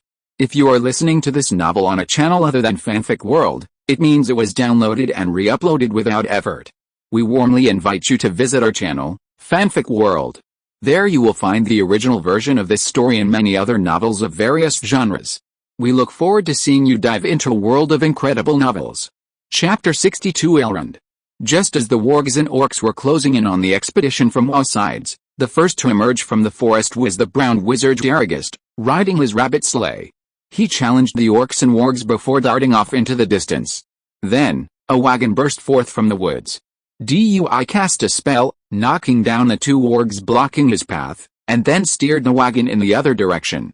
Surprisingly, the ponies pulling the wagon seemed to feel no weight at all, pulling the light wagon at full speed, not slowing down at all. Observing the two fleeing men, hundreds of orcs and wargs split into two groups, each pursuing the two. Dargist, leveraging the swift speed of his Rosgibble hair and his exceptional driving skills, navigated the forest and mountains like flat ground, narrowly evading the wargs. Dui presented a different story. While his wagon was swift, the horses still couldn't match the speed of the wargs. Whenever the wargs caught up, he cast a spell to repel a group, throwing the wargs and orcs off for a distance. But he was soon overtaken by the wargs again, and he struck down another group, and then caught up again. In this way, the number of wargs and orcs chasing Dui dwindled. Wargs were highly cunning and intelligent creatures. Although they served as orcs' mounts, the two were merely partners, not subordinates. Seeing that Dui had gained no advantage, he abandoned the pursuit, regardless of the orcs' curses, and chose to pursue others. Dui's goal had been to distract the enemy, but now that they had given up, he naturally refused to allow it. He turned around and chased the wargs and orcs instead. Petrify all, Dui caught up with a warg and cast a spell. The warg froze, and the orc on its back was thrown away by the immense momentum.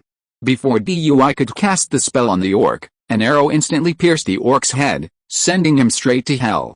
Who's going to take my head? Dui looked in the direction of the arrow. A melodious, resounding horn blasted from afar.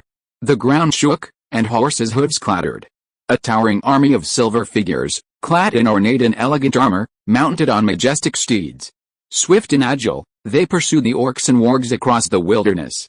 Their skill was supreme, their movements crisp and graceful. Every arrow they fired hit its mark, and every blow of their sword severed an orc's head. It was like a perfect display of the art of combat. They were elven warriors. Faced with the overwhelming force of the elven cavalry, the orcs and wargs offered no effective defense. They were defeated in a single blow, and after losing most of their strength, they fled in panic. The elves followed orders and moved in an orderly manner. After pursuing for a distance, they quickly broke off their pursuit and turned to finishing off the orcs and wargs who remained. One of the elves advanced towards Dui. The leading elf rode a tall, white steed, clad in ornate armor and a midnight blue tabard. His features showed no signs of age, neither old nor young. His raven hair flowed softly down his back, bound with an exquisite silver band. His gray eyes shone with wisdom and a depth of experience, like that of a weathered king. He exuded a noble, majestic aura that instilled awe. Greetings, a distant guest. What is your name, Duir, a wizard from the west, Duir the Black? Friend of halflings, hewer of Huorn, slayer of wights. Your name is known even among the elves, the elf said. His gaze tinged with curiosity and scrutiny. But now I'm afraid you even have the honorific title of enemy of orcs, and I sense a fear from the other races about you. Did you go to the Trollwood? The elf's gray eyes were penetrating, as if they could see through everything, perceiving every secret and truth. Trolls attacked several nearby villages, and Gandalf and I traveled to Trollwood to rescue the villagers and kill several of them, Dewey explained. A noble act, the elf nodded, his face etched with approval. So Gandalf is coming with you. We were traveling together, but I was distracting the orcs and wargs just now, so we got separated. The elf's attitude became friendly. Since you are Gandalf's friend, please come with us. The elves were remarkably quiet along the way, which made Dewey, accustomed to the boisterous dwarves, feel a little uneasy. The dwarves and elves were truly opposites. One was too talkative and annoying, the other too quiet, like a silent, quiet man. Hidden in the heather-covered moors, Rivendell was surrounded by a network of treacherous valleys, forests, swamps, and streams, making it a hidden and difficult place to find. Without the elves' guidance, finding the path into Rivendell would have been impossible. Dewey followed the elves in his carriage, following the steep, zigzagging path into the valley. The moment he entered Rivendell, he was struck by a breathtaking sight, as if he had fallen into timeless dreamland. The valley was ablaze with wildflowers, and winding paths paved with white gravel twisted and turned. Elegant, white buildings stretched along the valley and riverbanks, meticulously constructed according to the terrain. Palaces, towers, bridges, gardens, and terraces lined the landscape. Even more astonishing, Dewey discovered that the entire Rivendell was enveloped by an incredibly powerful energy, imbuing it with magical energy, a perpetual springtime, and a vibrant atmosphere of holiness and peace. Such a power could only be attributed to Elrond, possessor of the Ring of Air, Vaya. Elsewhere, after Dewey and Argus distracted the orcs and wargs, Gandalf led Bilbo and the dwarves through a secret passage into Rivendell. The expedition had just crossed a narrow, unguarded stone bridge and reached the entrance to Rivendell. An elf descended the steps. Mithrandir, Lindar, long time no see, Gandalf greeted familiarly. Where is Lord Elrond? I wish to speak with him. Lord Elrond is not here. Not here. Where's he? Gandalf asked, puzzled. Suddenly, a horn blasted outside the entrance to Rivendell, and a column of elven cavalry marched in an orderly fashion along the stone bridge. Seeing the armored elven cavalry, the dwarves instinctively took precautions. Attention, weapons at the ready, tighten your formation. With a loud shout from Thorin, the dwarves drew their weapons, pulled Bilbo into the center, and formed a defensive circle, back to back. The elven cavalry, however, didn't hold back, circling the dwarves in a provocative, teasing display. Dewey. I see Dewey. Bilbo's eyes lit up as he spotted the carriage following the elven cavalry, trying to squeeze through the dwarves. Gandalf, the leading dark-haired elf, greeted Gandalf. Lord Elrond, Gandalf saluted. Where have you been, my friend? Hunting a group of orcs who have crossed the Brunnen River and entered the Elfwood. Elrond dismounted and handed his sword to his secretary, Lindar. It's strange that these orcs should be so close.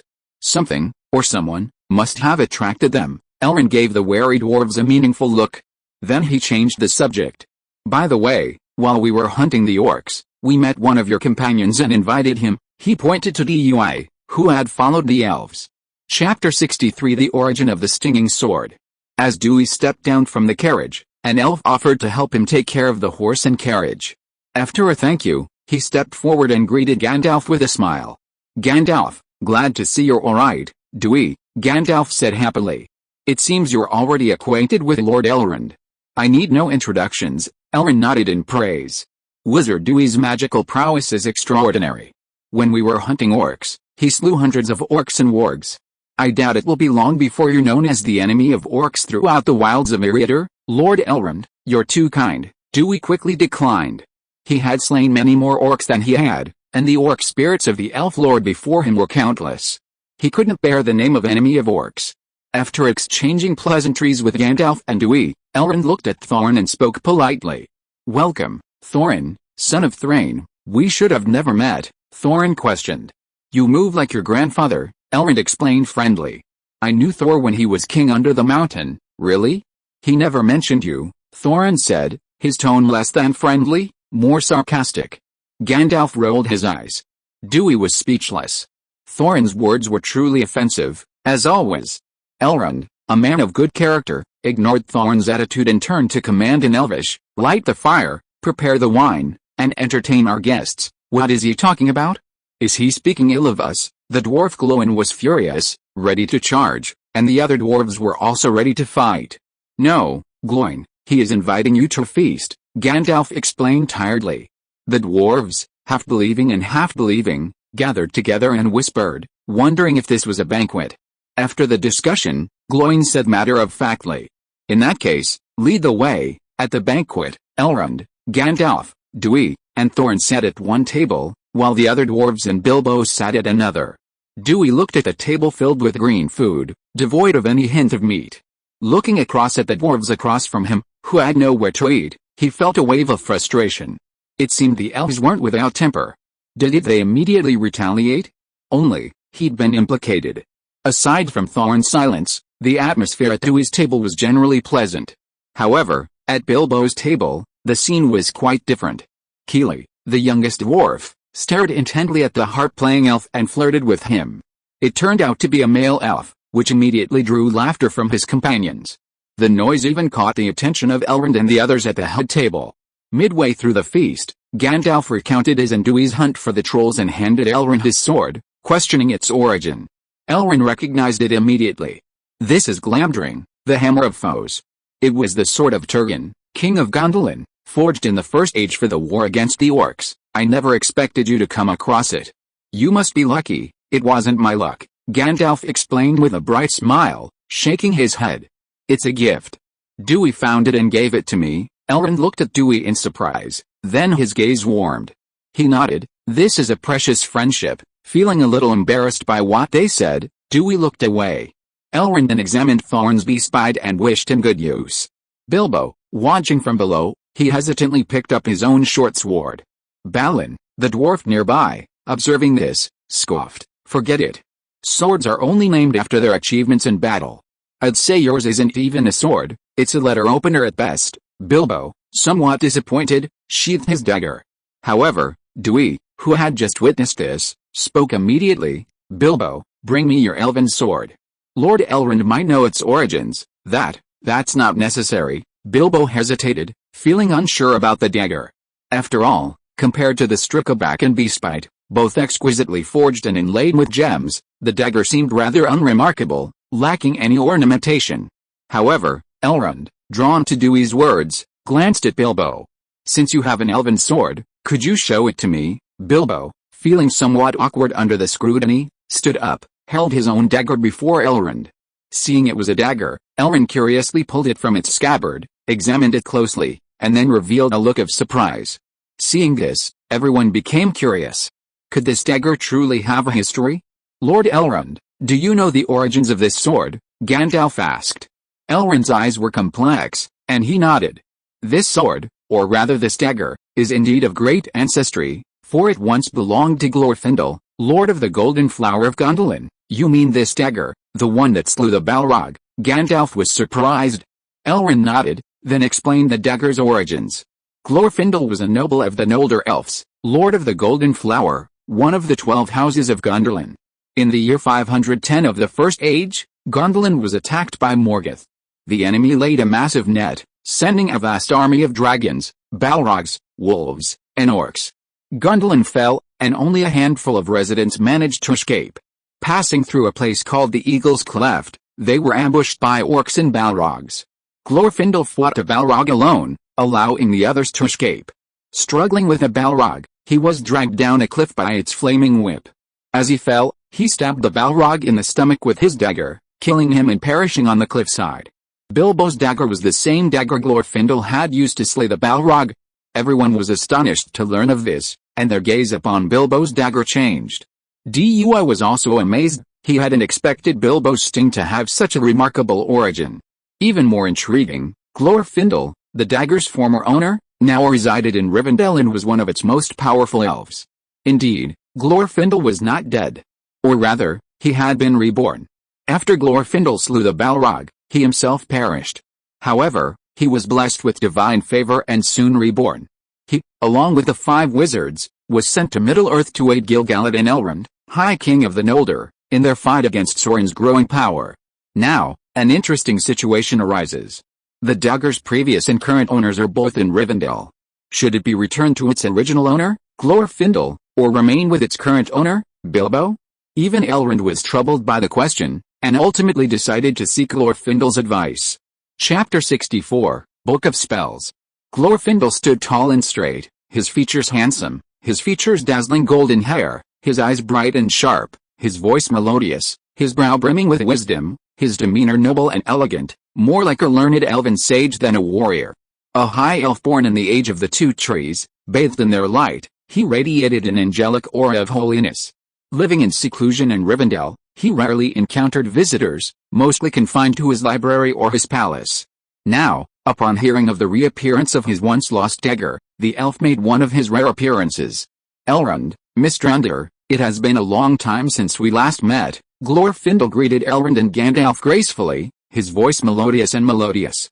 "Glorfindel, my friend, you shine as brightly as ever," Gandalf responded cheerfully, evidently acquainted with the Lord of the Golden Flower.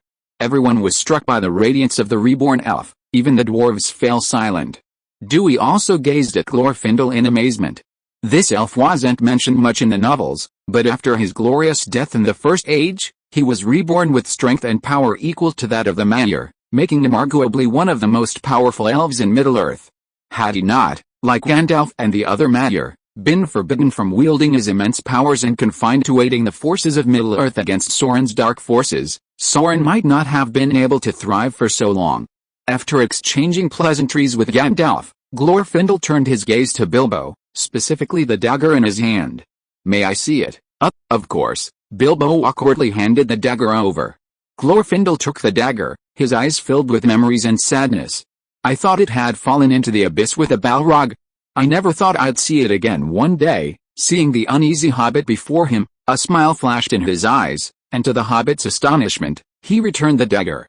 "I lost this dagger for countless years. Now that you've found it, it's destined for you.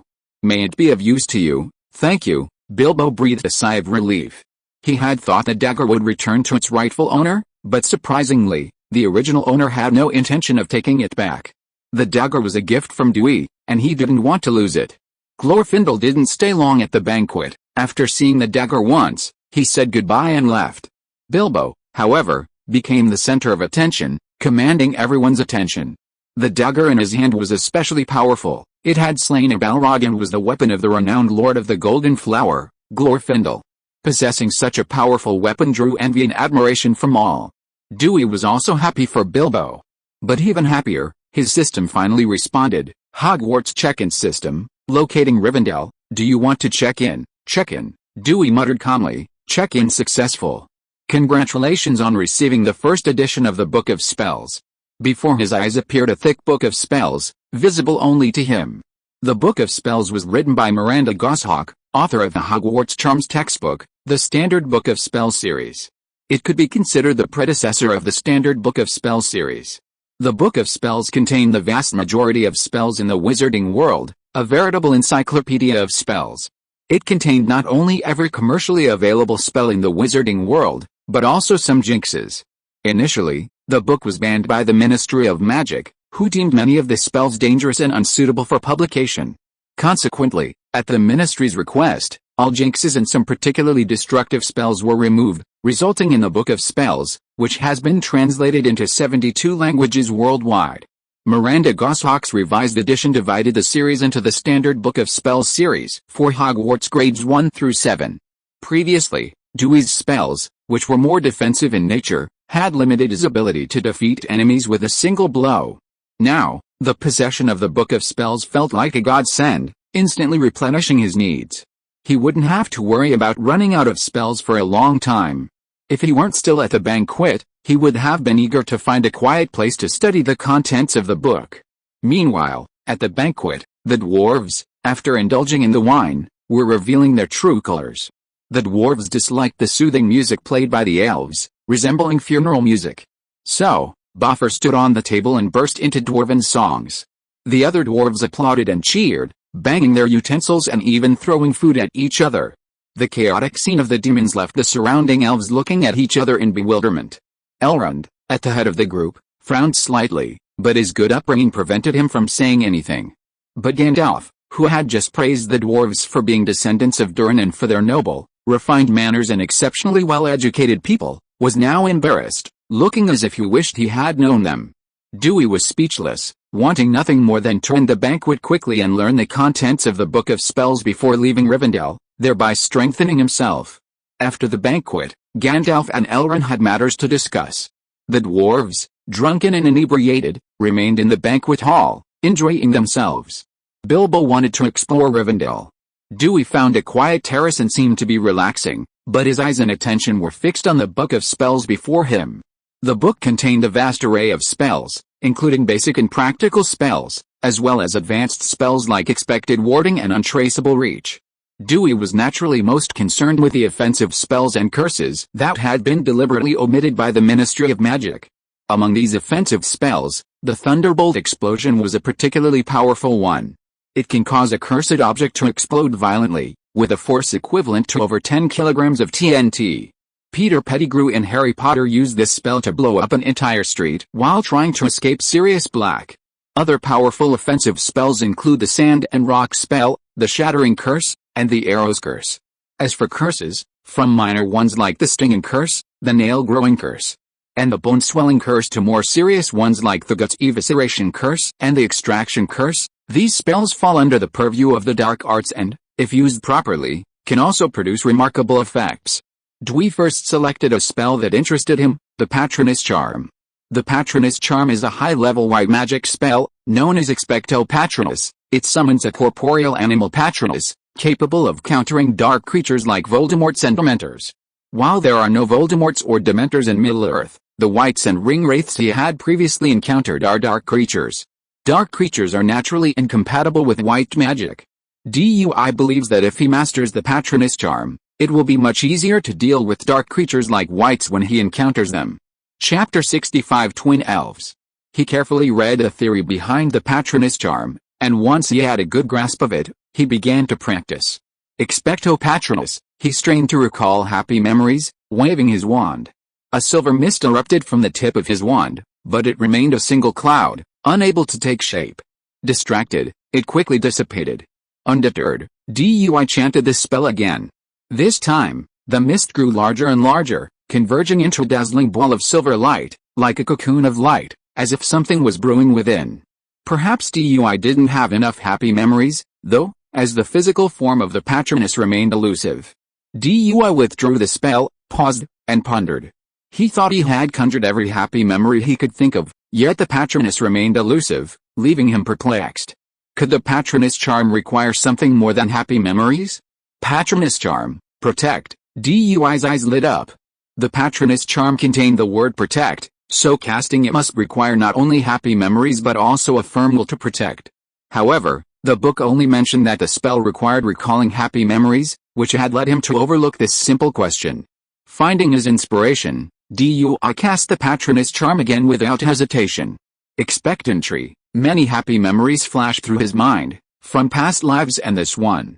Then he thought of Woody, Bilbo, and Gandalf were about to face, and a strong desire surged within him, a longing for himself and the people he cared about to survive.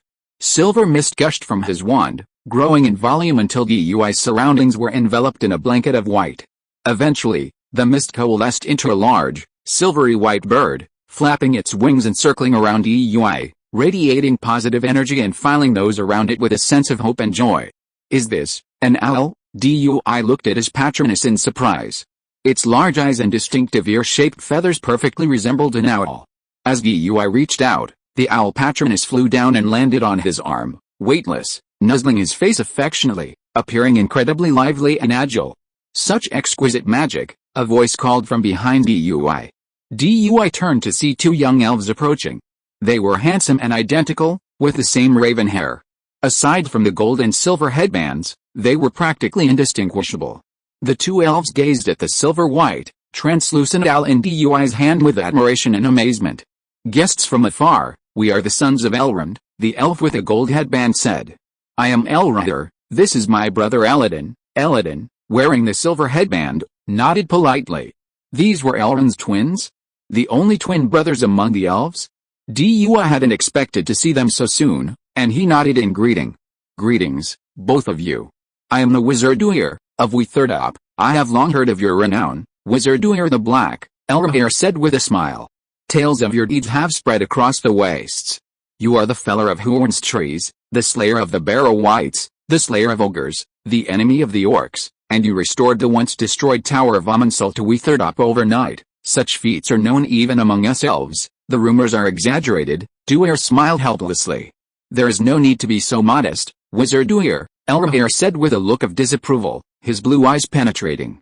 I can sense that your deeds are truly genuine. They are worthy of praise. Is it true that he is the son of Elrond? Such keen insight. Elladan, standing nearby, was interested in the wand in Dwyer's hand. Wizard Dwar, the staff you hold is different from any other wizard I've seen. Would you mind satisfying my curiosity? It's a magic wand, different from the ones Gandalf and the others hold, Dwar explained, his curiosity piqued as he looked at the two. He wondered if an elf could use his wand.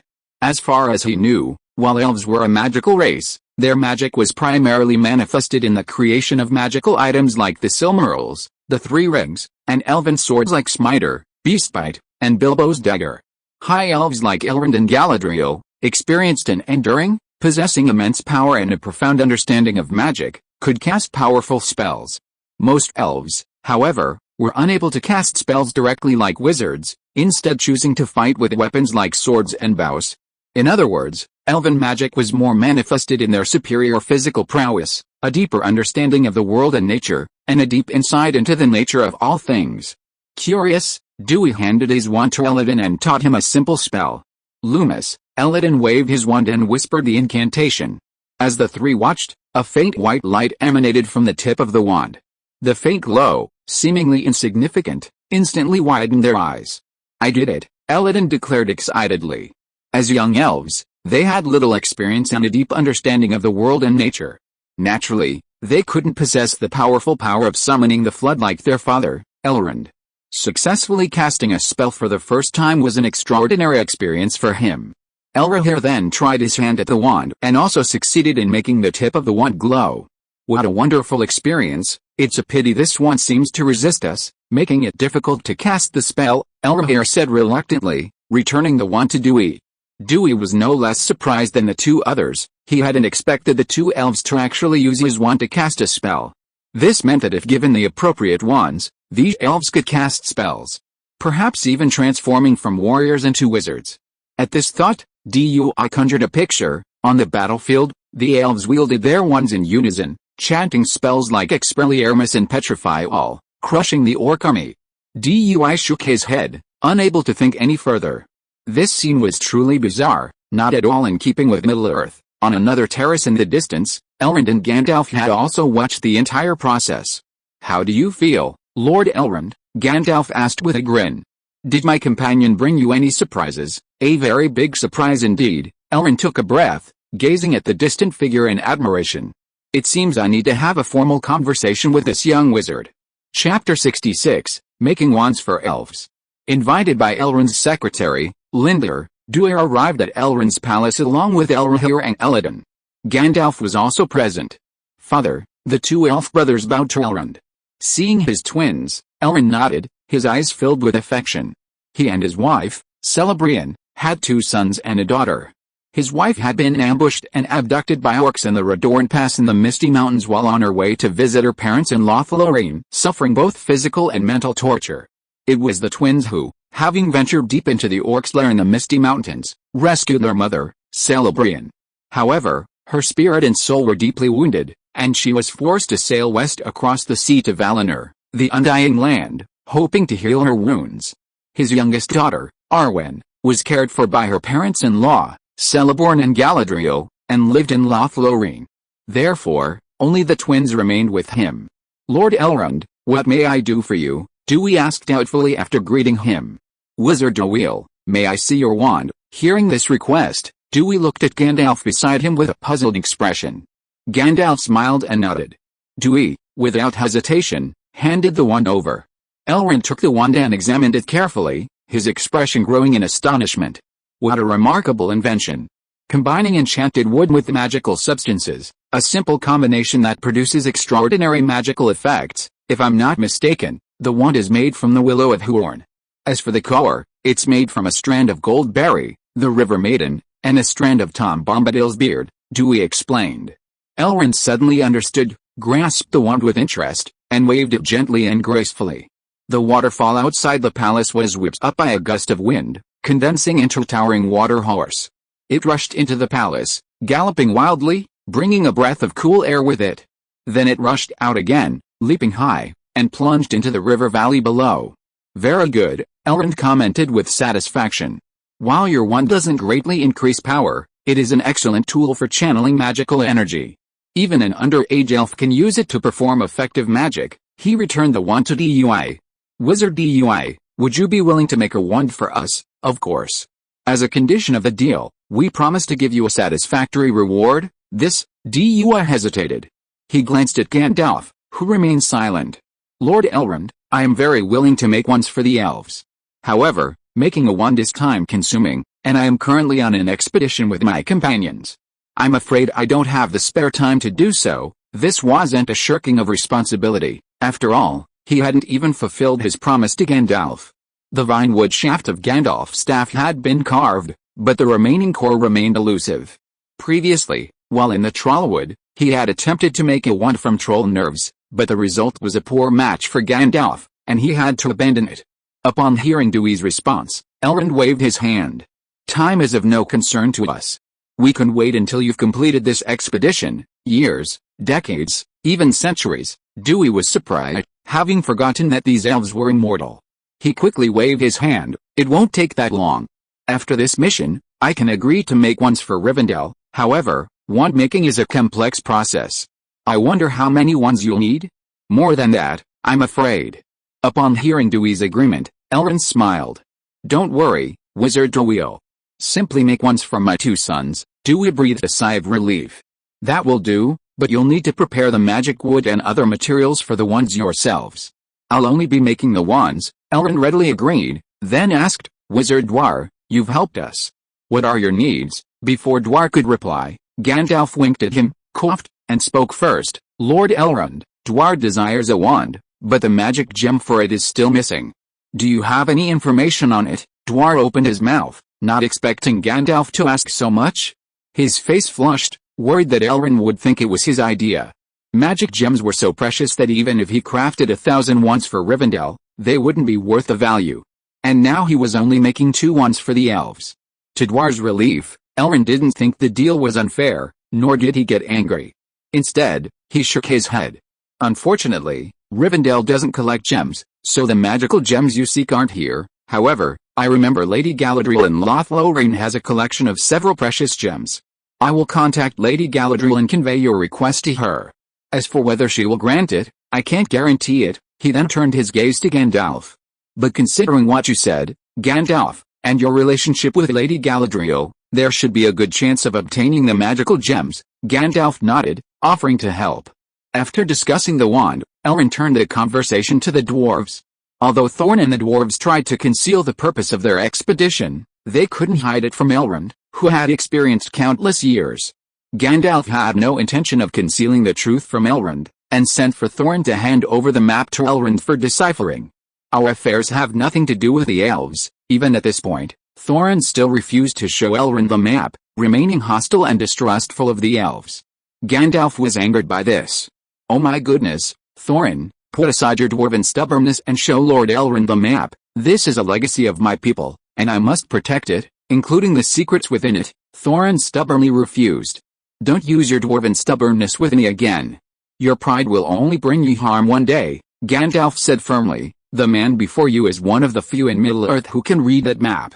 Show him the map." Thorin tilted his head back, his face grim, and stood in a stalemate with Gandalf, neither of them giving in. Dewey and Elrond watched silently from the sidelines.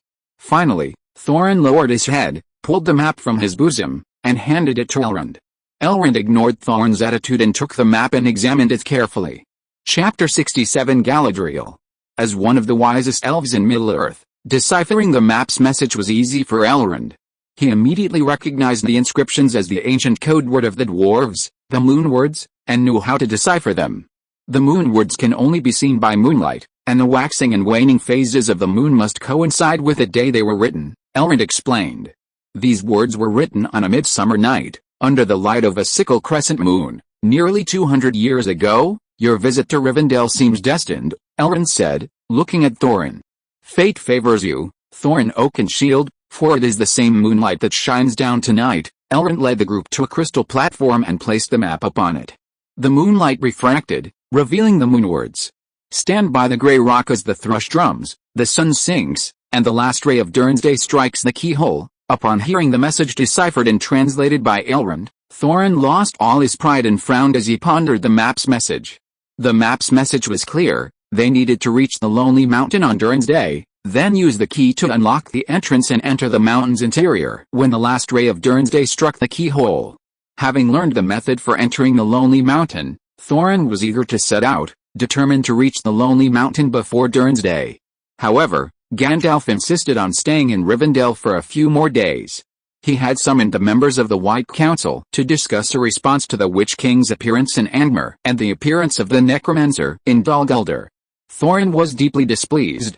His sole focus was on reclaiming the Lonely Mountain, unconcerned with anything else. So, he prepared to abandon Gandalf and lead his men out of Rivendell and continue on his journey. As for Dewey, he had spent the past few days with Elrohir and Elladan.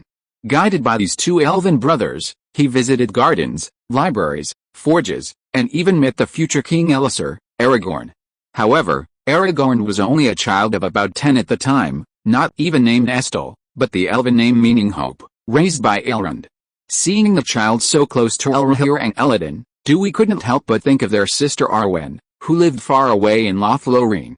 He wondered if the brothers would remain so close if they knew it was him who had married their sister Arwen and even forced her to give up her eternal elven life.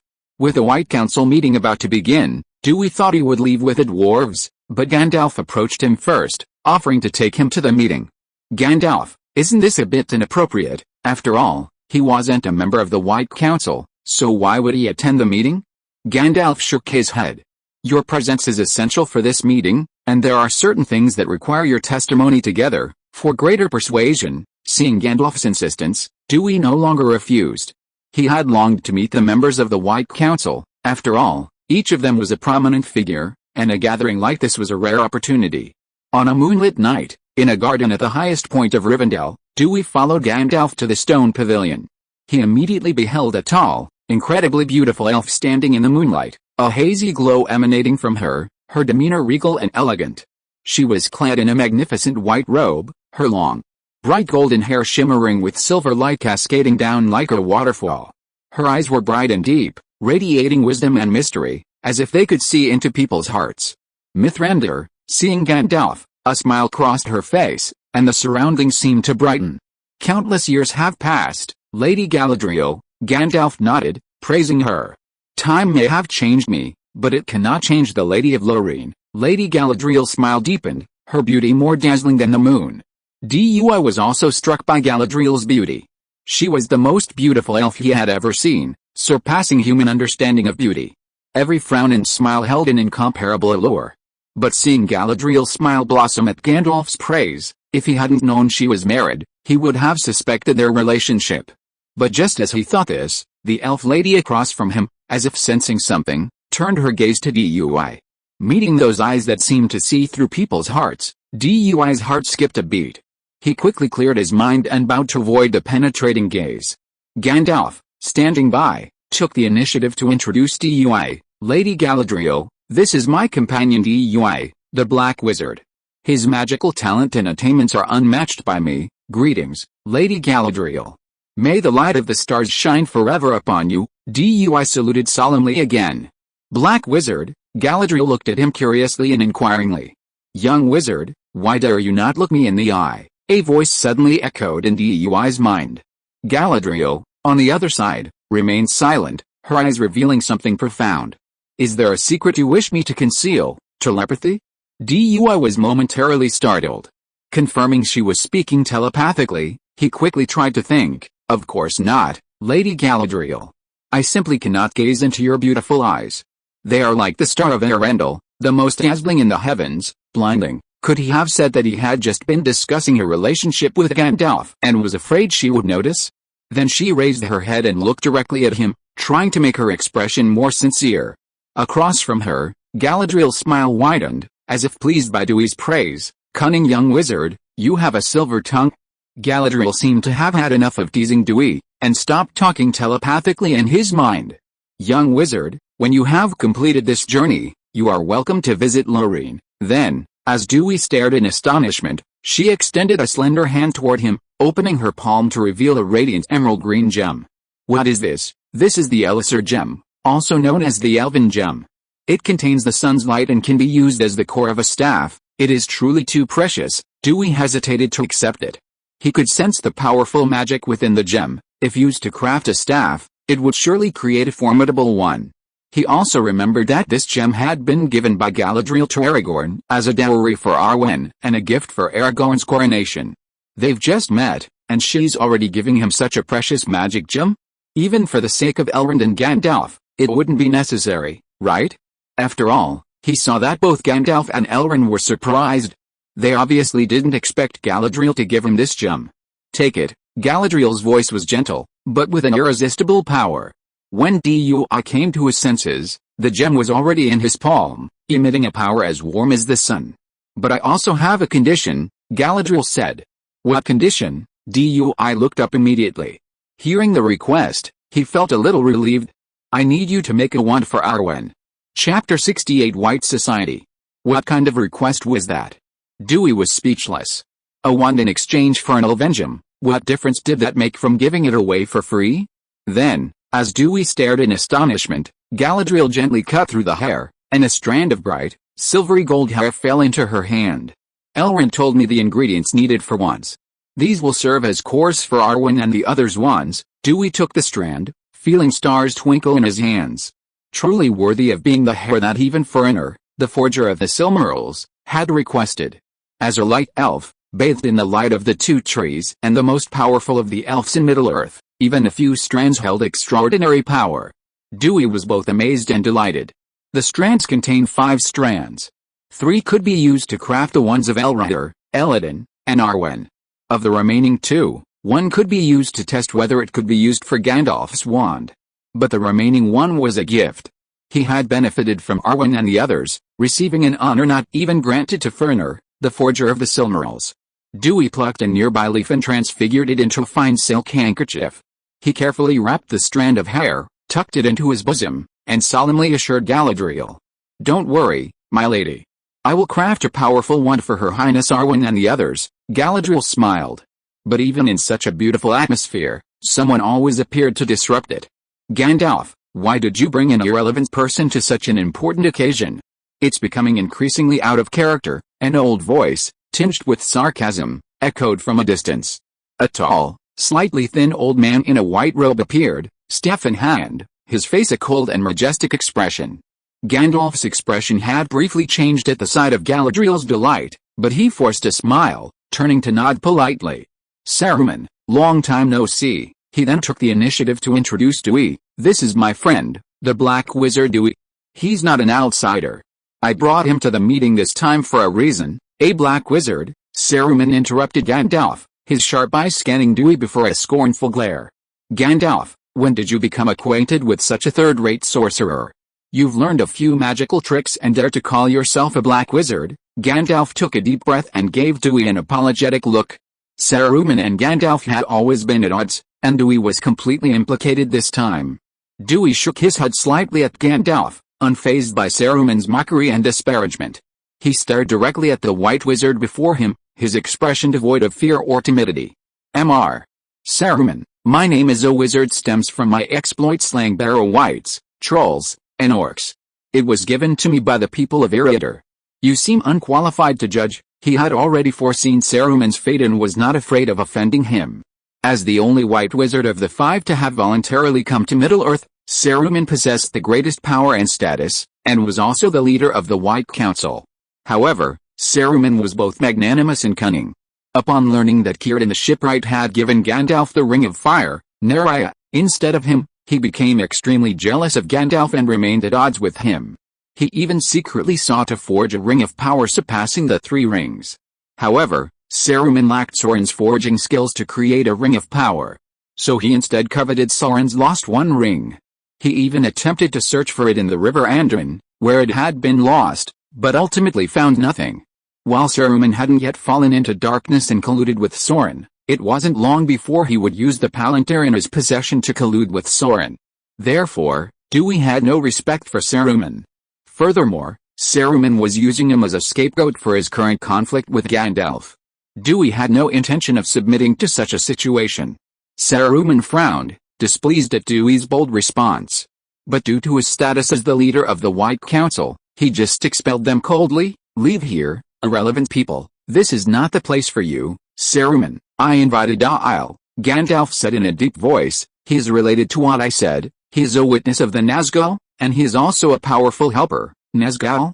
Gandalf, are you kidding?" Saruman sneered. "In the Battle of Mordor, these ring-wraiths disappeared with the defeat of Sauron. Now you say that you and this third-rate wizard have seen the Nazgul, but the fact is, not long ago when we were passing by the Barrow Downs, we met the Witch King of Angmar who was possessed by a white," Gandalf argued, "and Aragast also brought news that a necromancer appeared in Dol Guldur, and a relic of Mordor was discovered, a blade of Morgul." As he said that, he took out a blade of Morgul he carried with him and placed it in front of everyone. Seeing this weapon emanating dark power, Elrond and Galadriel, who had remained silent until then, suddenly grew solemn. "This is the sword forged for the Witch King of Angmar." Galadriel recognized it.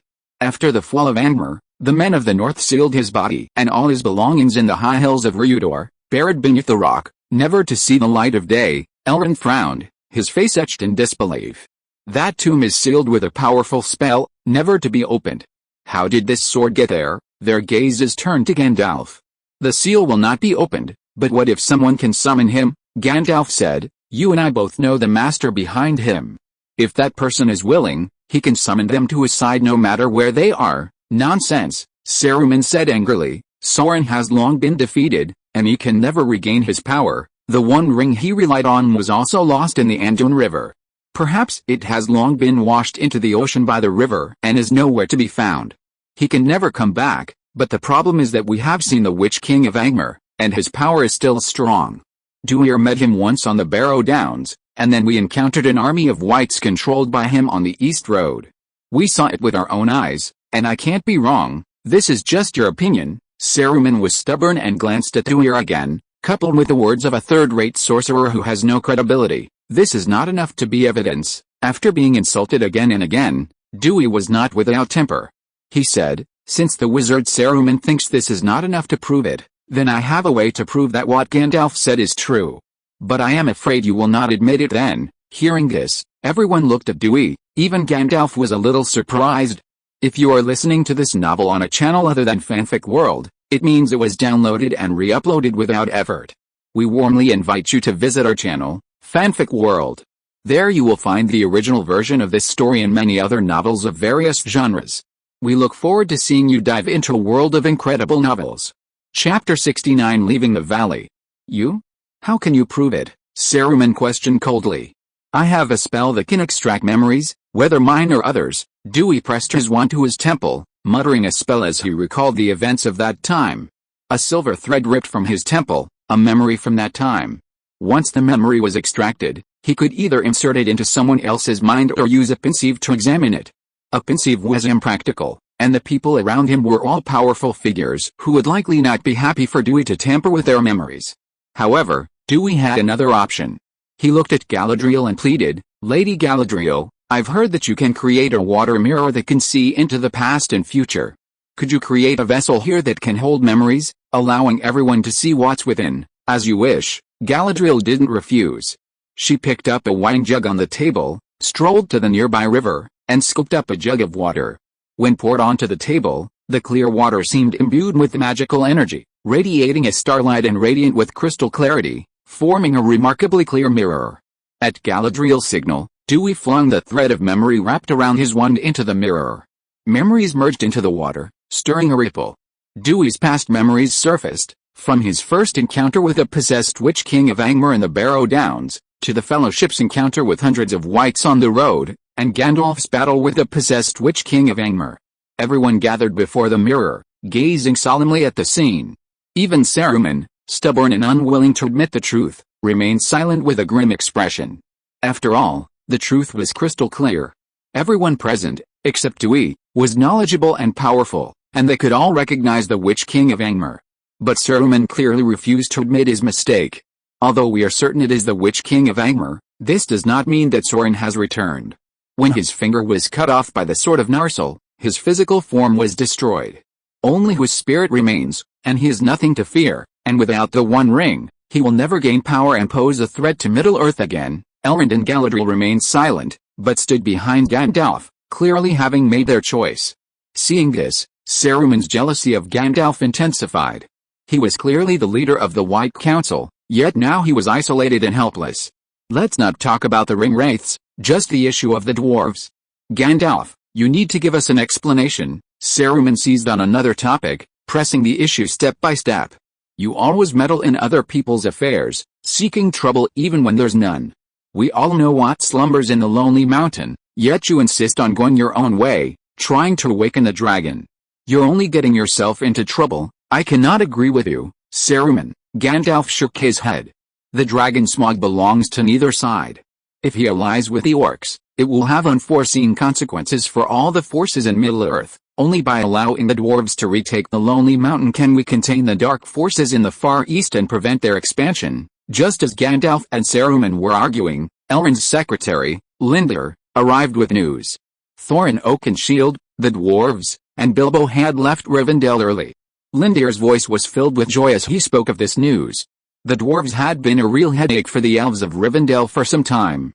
Not only had they squandered all the food and wine in Rivendell, they had also dismantled the elven musical instruments for firewood, quarreled daily, and bathed in the elven fountains. But Elrond, respecting the courtesy of a guest, did not blame them. Now that the dwarves had left, Rivendell felt like New Year's Eve, and the elves were almost celebrating with a feast. The White Council meeting ultimately ended in discontent due to Saruman's disapproval. Saruman was the leader of the White Council. While Elrond and Galadriel agreed with Gandalf's proposal, they would not oppose him. Therefore, Gandalf's proposal for the White Council members to join forces in attacking Dol Guldur was ultimately unsuccessful. Instead, Gandalf decided to visit Dol Guldur first to determine if Sauron was indeed hiding there. Before leaving Rivendell, Dewey, with Elrond's permission, enchanted a fireplace to create a node in the Floo network, connecting Rivendell to the fireplace in Witherdop. This way, he could easily travel back and forth between Witherdop and Rivendell via the Floo network. As a thank you, Dewey gave Elrond a small packet of Floo powder, enough for 10 teleportations. To reach the Lonely Mountain from Rivendell, one had to cross the Misty Mountains, a steep, impassable terrain. So Dewey left his carriage and his pony, Derpy, in Rivendell, in the care of the elves. He and Gandalf then set out on foot for the Misty Mountains, following in the footsteps of Thorin and his companions. Thorin and his companions had set out a day earlier than Dewey and Gandalf, but they were not in a hurry, instead traversing at a leisurely pace. With a stone of true knowledge in hand, Dewey had no fear of missing Thorin and his companions. Where are they? Gandalf asked, sitting down on a rock and puffing slowly. Let me see. Dewey reached for a small leather pouch at his waist, pulled out a crystal ball several times its size, and peered carefully into the orb. They're almost at the high pass now. It'll probably take us quite some time to catch up. He put the palantir back into his small leather pouch and took out a bottle of water to drink. Gandalf, observing this, exclaimed, "Your magic continues to amaze me. You even involve special magic. That's the invisible extension charm, a spell that expands space." It's not really special magic at all, Dewey said, shaking his head. The Book of Spells contains many spells, including the invisible extension charm. The invisible extension charm allows the internal space of an object to be infinitely expanded without changing its external size. This spell is used in many magical applications, such as wizard suitcases, magical tents, and secret bases, where concealment or expansion is required. One of the most iconic items is Newt's Commander's suitcase, which seems to contain a small world, home to countless magical creatures. The Traceless Extension Charm was a high-level spell, exceedingly difficult to learn. Dewey practiced for a long time before finally expanding a stable space, over 2 meters in diameter, within a small leather pouch. With a space, Dewey's life became much more convenient. He could stow everything in the carriage, including his sword and dagger, into the pouch, leaving him with nothing but his wand. Gandalf, envious, begged Dewey to create a space for him as well. He even expanded his pouch to store Shire tobacco, ensuring he could always smoke it wherever he went. It's no wonder Saruman taunted him, saying that the hobbit tobacco had ruined his brain. Excessive modesty is pride, Dwar, Gandalf said, shaking his head in disapproval. Your magic is different from ours. We borrow the power of nature, but yours is more like a manifestation of your inner self, changing with your will. Speak of light and there it is light, such power is beyond our reach. Although it is still very small, its future is limitless. Oh, and now you have the elven gem given by Lady Galadriel. You can start crafting your own staff. What kind of wood will you choose? Once you have chosen, I will begin making it for you. Chapter 70 Rock Giant. Dua hesitated when discussing this. He had a large section of willow heart for the staff shaft, but it was only the most suitable magical wood he had found, not the best choice for the shaft. Now that he had such a precious magical gem, the elven gem, he naturally wanted to find a tree with the strongest magical properties and forge a powerful staff. In that case, the willow heart seemed a bit ordinary. Gandalf, you are knowledgeable.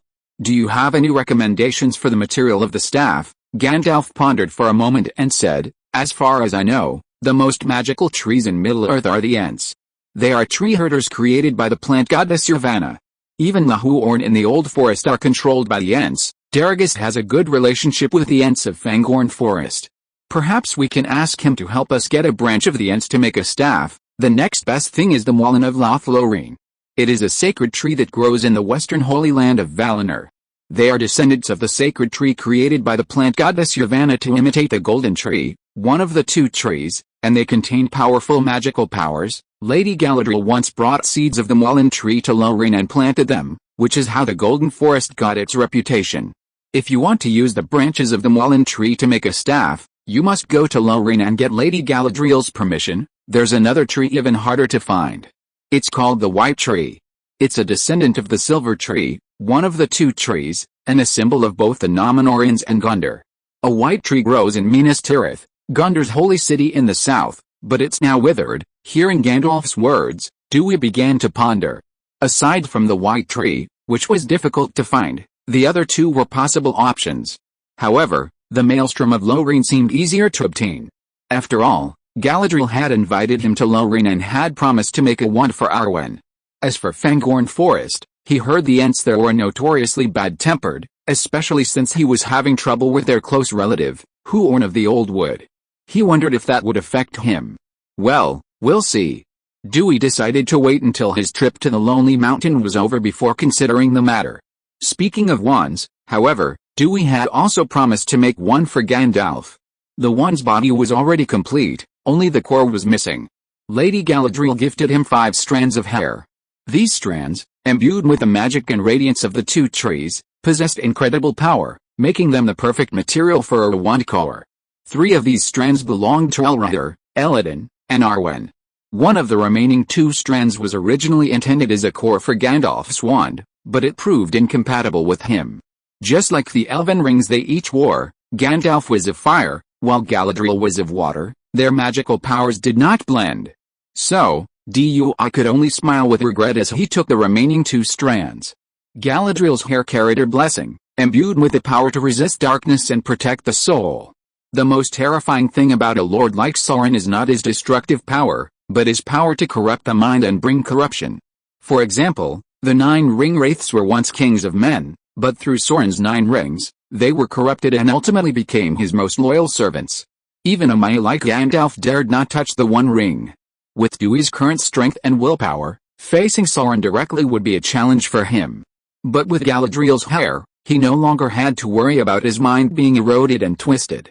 Guided by the Stone of Truth, Dewey and Gandalf headed for the high pass of the Misty Mountains.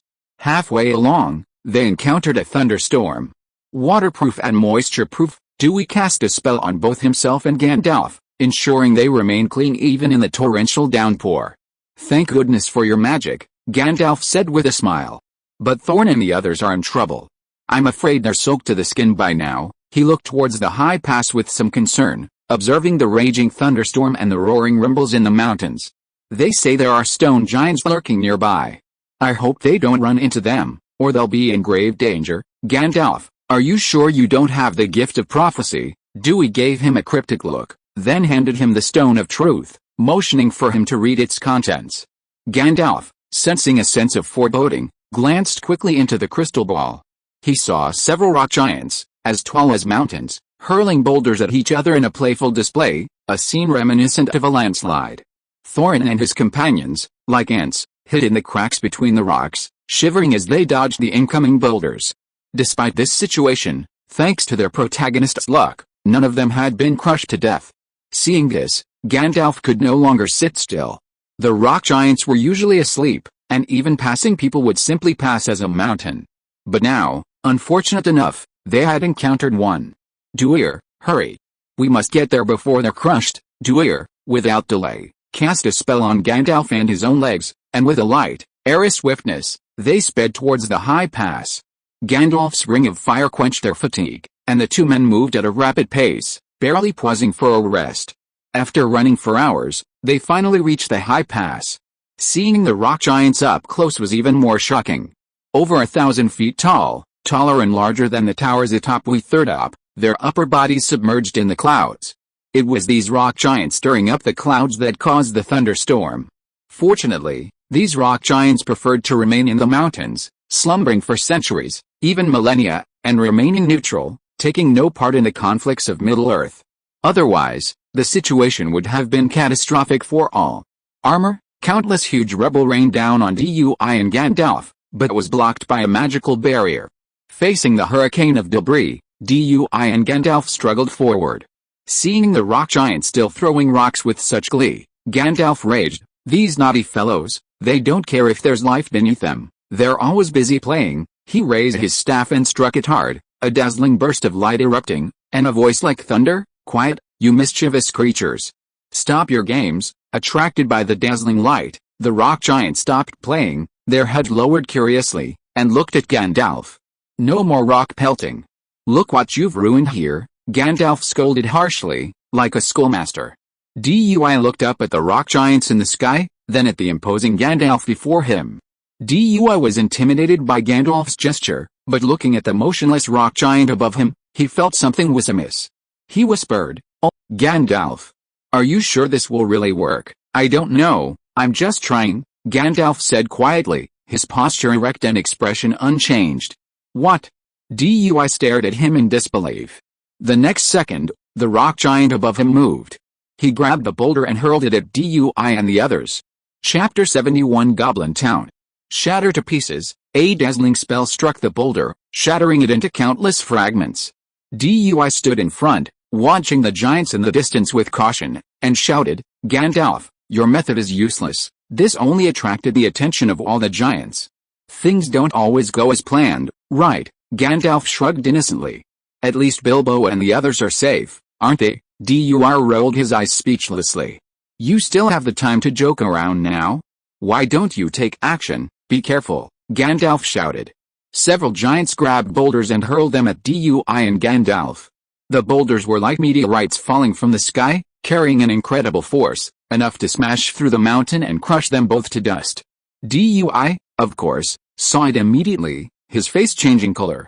He gripped his wand tightly, and summoned all his magic. Super armor, a powerful magical barrier instantly formed, transforming into a thick sphere of light that enveloped both Dui and Gandalf. Gandalf didn't just stand by and watch. He grabbed his staff with both hands and lashed it into the air. The powerful force shattered the incoming boulders into countless pieces, which were then blocked by Dui's magical barrier. The two of them successfully resisted this wave of boulders, but this apparently piqued the interest of the rock giants, who picked up more boulders and began to throw them. Their expressions suddenly became serious. Casting magic was very energy-intensive, they would eventually run out of energy, while the enemy had an endless supply of boulders. "We can't fight them head-on. We must find a way to confuse their vision, then find Thorn and the others and get out of here as quickly as possible," Gandalf shouted over the thunderstorm. "I have a spell you can try," Dui shouted, "but I've never tried it before, so I'm not sure if it will work. Don't hesitate, try it now." "I believe in you," Gandalf urged, shattering a flying boulder with force. Dui summoned the book of spells. He remembered a smoke spell within, one that could create a fog, concealing one's form and obscuring the enemy's sight. He remembered it from Dumbledore's meeting with Newt Scamander in London, where he had used it to conceal his presence, shrouding the city in mist. Dui had only briefly seen the spell once before, so now he could only apply it on the spot, following the instructions in the spellbook. Mist Shroud. Fortunately, the spell was simple, and Dui succeeded on his first try. A thick cloud of mist poured from the tip of his wand, swirling around and enveloping the surroundings. In the blink of an eye, the entire high pass was shrouded in thick fog, making it pitch dark. The rock giants tried to push through the mist to find their target, but it continued to flow, seemingly endlessly. They could only roar in frustration and throw their boulders around. "Well done, Doi," Gandalf muttered in praise. Dui took out the Stone of Truth, and guided by it, they navigated through the fog and the rock giants, arriving at the location of Thorn and his companions. They were in a cavernous area, deserted, with no sign of anyone leaving. Gandalf, observing this, struck the ground in front of him with his staff, and it instantly collapsed, revealing a vast, pitch-black slide. "Oh no! This is a goblin trap. Thorin and his companions must have been captured." "Don't worry, Gandalf. Let's use the Stone of Truth first to see what's happening to them." Dui pulled out the Stone of Truth, and the orb displayed the scene Dui had hoped to see. It showed Thorin and his companions in a vast underground cavern, surrounded by countless wooden drawbridges and ladders, and swarming with thousands of goblins. Goblins are actually a type of orc. They are short, dark green in color, and much smaller than humans. They typically live in underground caves, mines, or mountain tunnels, preferring to operate in the dark. They are skilled at digging and building underground passages, and survive by stealing, robbing, and setting traps. Unlike the strong and violent orcs, goblins are more cunning and timid. At this moment, the dwarves were surrounded by countless goblins, their weapons confiscated, and brought before the Goblin King. However, Bilbo, displaying his hobbit-like stealth, managed to escape capture without the goblins noticing his presence. "Ah, it seems our Mr. Snitch has had a lucky escape," said Gandalf. "We must hurry, or these dwarves will become goblin food." He tapped the surrounding stone walls with his staff, then struck hard at one of the walls, cracking it and revealing a cave passage. "Let's go to Goblin Town." Just as Dui was about to stuff the crystal ball into his leather pouch, he saw Bilbo being spotted by a goblin. During the struggle, the two fell into a deep crevice beneath the caverns. Bilbo was incredibly lucky to have survived the fall, suffering only scrapes and minor injuries. The goblin, on the other hand, was killed instantly. He truly deserved to be the protagonist. Dui breathed a sigh of relief, yet could only sigh inwardly. Any ordinary person would have perished, just like the goblin who had fallen with him. But he, by sheer luck, was fine. After confirming Bilbo was alright, Dui confidently stuffed the crystal ball back into his leather pouch and hurried after Gandalf. He thought, if he remembered correctly, Bilbo would soon encounter the One Ring, his destined nemesis, thus officially beginning the demise of Sauron. Dui had no desire to interfere with Bilbo's fate, nor to seize the ring before him. Aside from hobbits like Bilbo, who possessed absurd magical resistance, even Gandalf and Galadriel dared not touch the One Ring. He didn't believe he was uniquely capable of withstanding its dark influence. He feared that wearing the ring would transform him into its slave, perhaps even becoming a being like the ring wraiths. Therefore, he held it at arm's length, unwilling to touch it at all. Gandalf and Dui finally arrived at the caverns within the mountain. It resembled an underground world, with a maze of passages and interconnected caverns, resembling a vast, complex underground labyrinth. In the dim light of the caverns, Thorin and his companions were brought before the Goblin King. Unlike other goblins, the Goblin King possessed an immense stature and a massive head, nearly 3 meters tall. He wielded a goat's head staff. Compared to other goblins, the Goblin King was more cunning, evil, and cruel, yet also possessed considerable intelligence. After capturing the dwarves, he interrogated them about their purpose. He even suspected that they were sent by the elves after seeing some of the elven items stolen by the dwarves among the confiscated items. When he discovered that Thorin's sword, Beast Bite, had killed many goblins, he angrily ordered his men to kill them all. Chapter 72 The Power of Mandrake. In the distance, 2 men, hidden by the disillusionment charm, witnessed this scene. Dui whispered to Gandalf, "Gandalf, shall we take action?" Gandalf shook his head slightly. "Wait." At the same moment, the Goblin King spoke his own words. Recognizing Thorin's identity, the Goblin King mocked his downfall and ordered his men to deliver a message to Azog, King of the Orcs, offering to trade Thorin for Azog's reward. Now, Gandalf leaped in front of the goblins and unleashed a powerful magical blast, instantly overturning the Goblin Cave. Countless goblins, including the Goblin King, were blown away. Gandalf descended upon the dwarves like a savior. "To arms, and run," The goblins in the cave numbered in the tens of thousands, and although Gandalf had dispatched a handful, a steady stream of them continued to pour in from all directions. The group ran, dispatching the goblins blocking the path while also trying to shake off the relentless pursuit. Suddenly, the fallen Goblin King appeared in front of them, his massive body blocking the path. "You think you can escape?" "No," the Goblin King roared, brandishing a massive club in anger, his face a fierce, cruel expression. A dense swarm of goblins surrounded them from all sides, blocking every path. The group was in dire straits. "Gandalf, what should we do?" Balin, the dwarf, placed his only hope on Gandalf. Gandalf remained calm, even smiling. "Don't worry, we have help." Petrify. The next second, a dazzling blast of magic struck the Goblin King from behind. His face was horrified, his movements frozen in an instant, leaving only a pair of eyes filled with fear. Dui appeared behind the Goblin King, drew his flaming sword, and stabbed it into the Goblin King's lower back. Unleashing a blazing flame, it instantly reduced the Goblin King's internal organs to ash.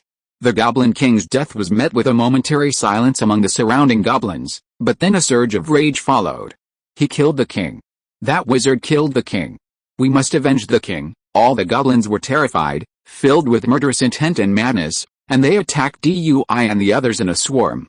"All protect!" A circular barrier enveloped them, blocking the goblins outside. The goblins frantically attacked the magical barrier, swarming against it like a wall of flesh, impenetrable.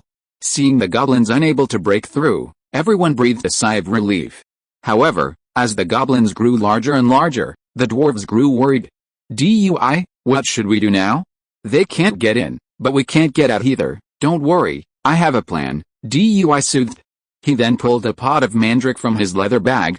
Ever since the mandrake matured, Dui had regularly bound it with a petrifying spell to prevent it from emitting deadly cries.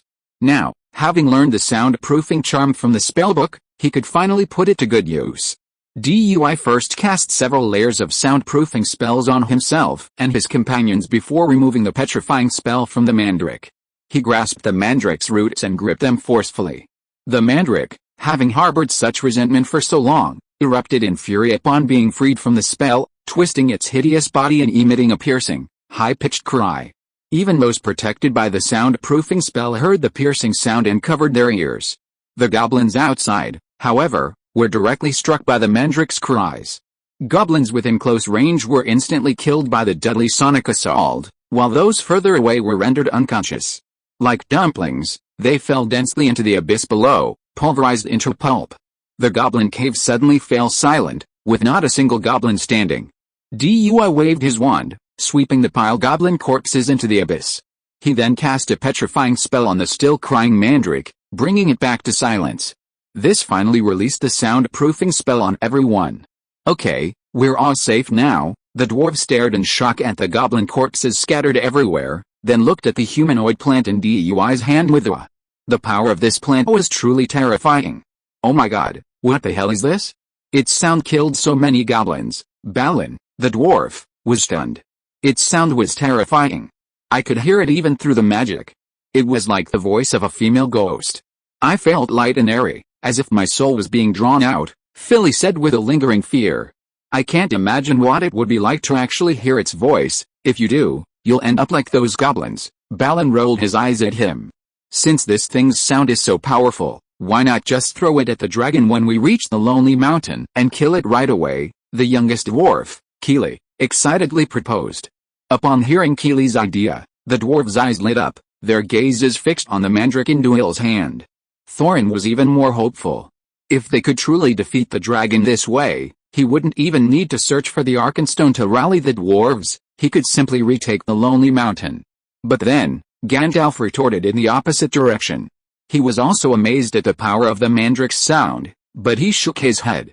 The mandrake cultivated by Duil has a magical sound that can strike a blow to the soul, making it fatal to most creatures, but a powerful creature like the dragon Smaug has an incredibly strong and sturdy soul. Even the sound of a mandrake wouldn't kill him. At most, it would severely injure him, and that's when he's off guard. Gandalf's words were convincing. The dwarves were all disappointed upon hearing this, and Thorin even turned his gaze away from the mandrake. "Let's go, let's get out of here first." "No hurry," Dewey shook his head and reminded him, "we haven't found Bilbo yet." "Oh, Right, where's Bilbo? Bilbo?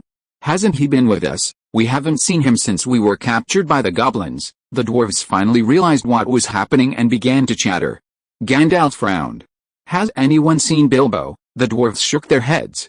Oh, my goodness. Did Bilbo hear the plant grind just now? Balin, the dwarf, took a deep breath, as if realizing something, and said in fear. The other dwarves' eyes widened, and they looked at Dewey in horror. Gandalf, hearing this, also looked at Dewey with some concern. Dewey shook his head. Don't worry. I only made the sound of the mandrake when I was sure Bilbo wasn't here. Not here? Then where did he go? Dewey pointed to the crack in the abyss below.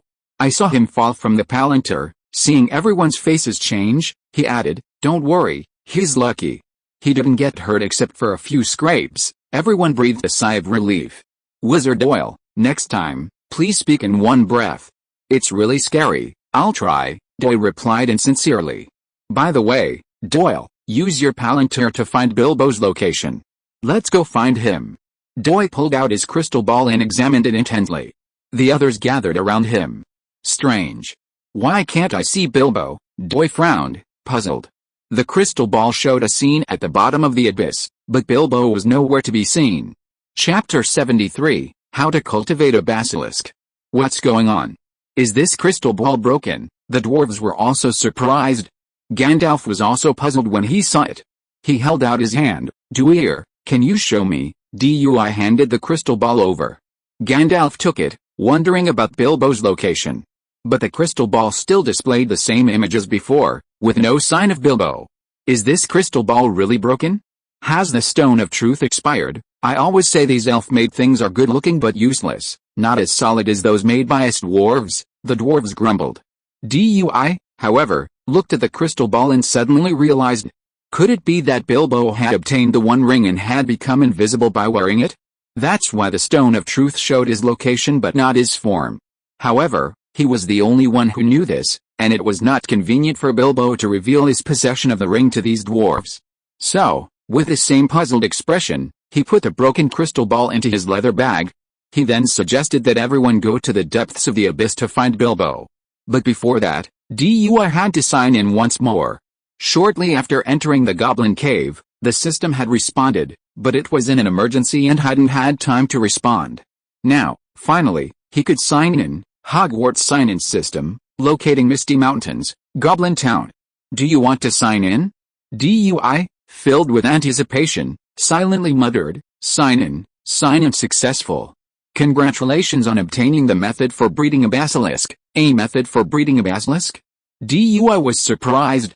He hadn't expected this to be the subject of his sign-in. As far as he knew, the basilisk was a dangerous creature of the dark arts from the Harry Potter universe. Its eyes possessed a powerful killing power, instantly slaying any creature that met its gaze directly, while those that met it indirectly would be petrified. Furthermore, the basilisk possessed a deadly venom that, aside from the tears of the phoenix, could not be cured by any other potion or magic. The basilisk also possessed a long lifespan, capable of living for thousands of years and growing larger and larger. Basilisks are extremely dangerous. Except for Parseltongue speakers, who can communicate with and control them, no one else can tame them. Consequently, many dark wizards who have attempted to cultivate them have been killed by the creatures. Dewey, however, possesses the gift of Parseltongue. If he could cultivate a powerful weapon like a basilisk, it would be a powerful addition to his arsenal. But why did he feel himself drifting towards becoming a dark wizard? Parseltongue and a pet basilisk, in the magical world, that clearly signified dark wizardry. Well, dark wizards are dark wizards. Dewey gave up the struggle. As long as it enhanced his power, it didn't matter whether he was a dark wizard or a white wizard. After all, as a great man once said, a cat, black or white, is a good cat as long as it catches mice. Dewey learned about the cultivation of basilisks. The process was simple. A 7-year-old rooster was required to lay an egg on a night with Sirius overhead. The egg was then placed under a toad to incubate. The egg eventually hatched into an emerald green basilisk.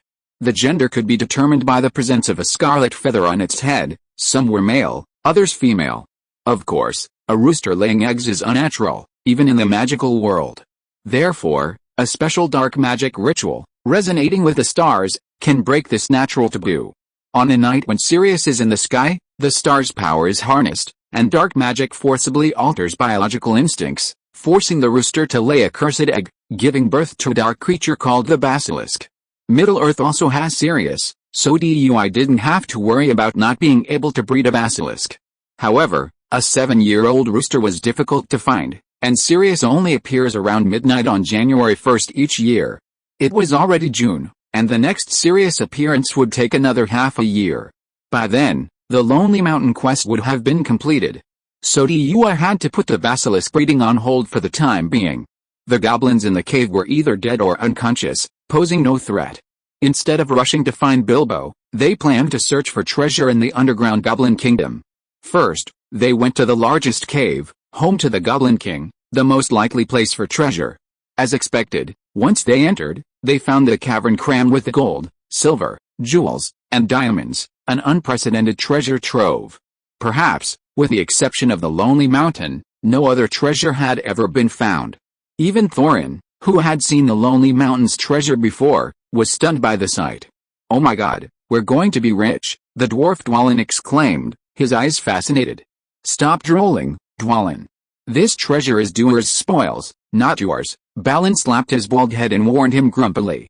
The dwarves, alerted, reacted instantly and reluctantly looked away. Although they were greedy for wealth, they also understood that their safe escape from the goblin encirclement was entirely due to DUI's contribution, and they hadn't contributed much. DUI, however, showed little emotion at the treasure before him. Having seen so many treasures, he had become accustomed to it. So he generously offered to share, allowing everyone to take as much as they could. With the exception of Thorin, who, as always, refused, the other dwarves accepted DUI's offer, happily shoveling the gold, silver, and jewels before them into their pockets and backpacks, filling them to the brim. As the dwarves dug through the treasure, DUI noticed a glimmer of silver beneath the gold coins. Curious, he approached and removed the gold coins covering them. The object buried within the coins was revealed. It was an exquisite and ornate spear, silver-white in color, emitting a cold gleam. The spearhead was engraved with intricate patterns and mysterious runes, and the tip was like the tip of a snowy peak, cold and white, with an incomparable sharpness that seemed capable of piercing even the hardest matter. DUI's eyes widened as he stared at it in amazement, and he couldn't help but reach out to grab the spear. As soon as he held the spear, his pupils shrank, and the magic power in his body involuntarily poured into the spear.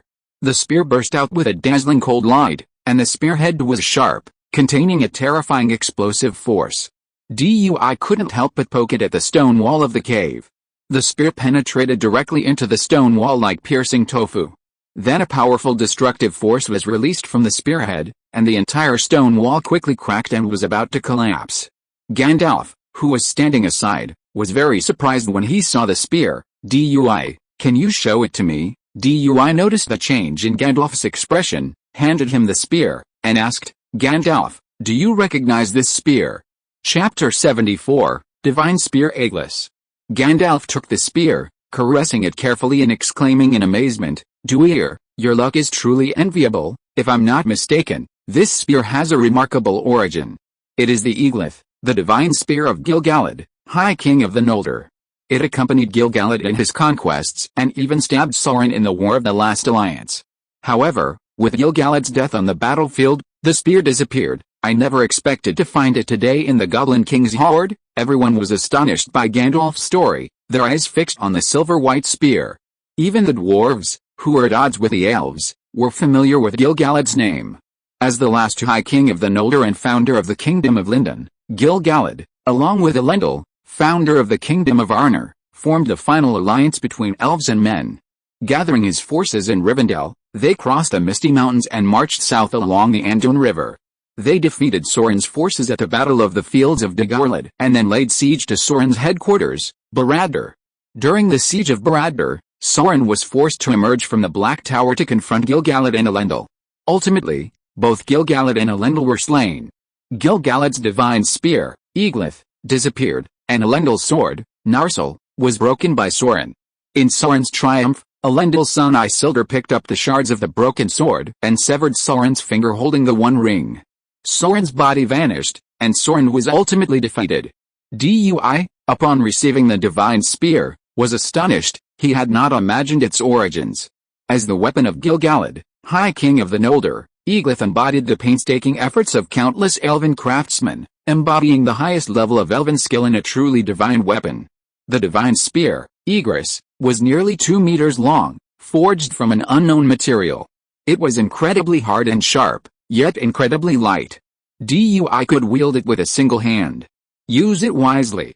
It's the only weapon stained with Sauron's blood that remains intact. It can terrify many creatures of darkness, Gandalf said enviously. The divine spear is indestructible. It can even pierce Sauron's dark armor.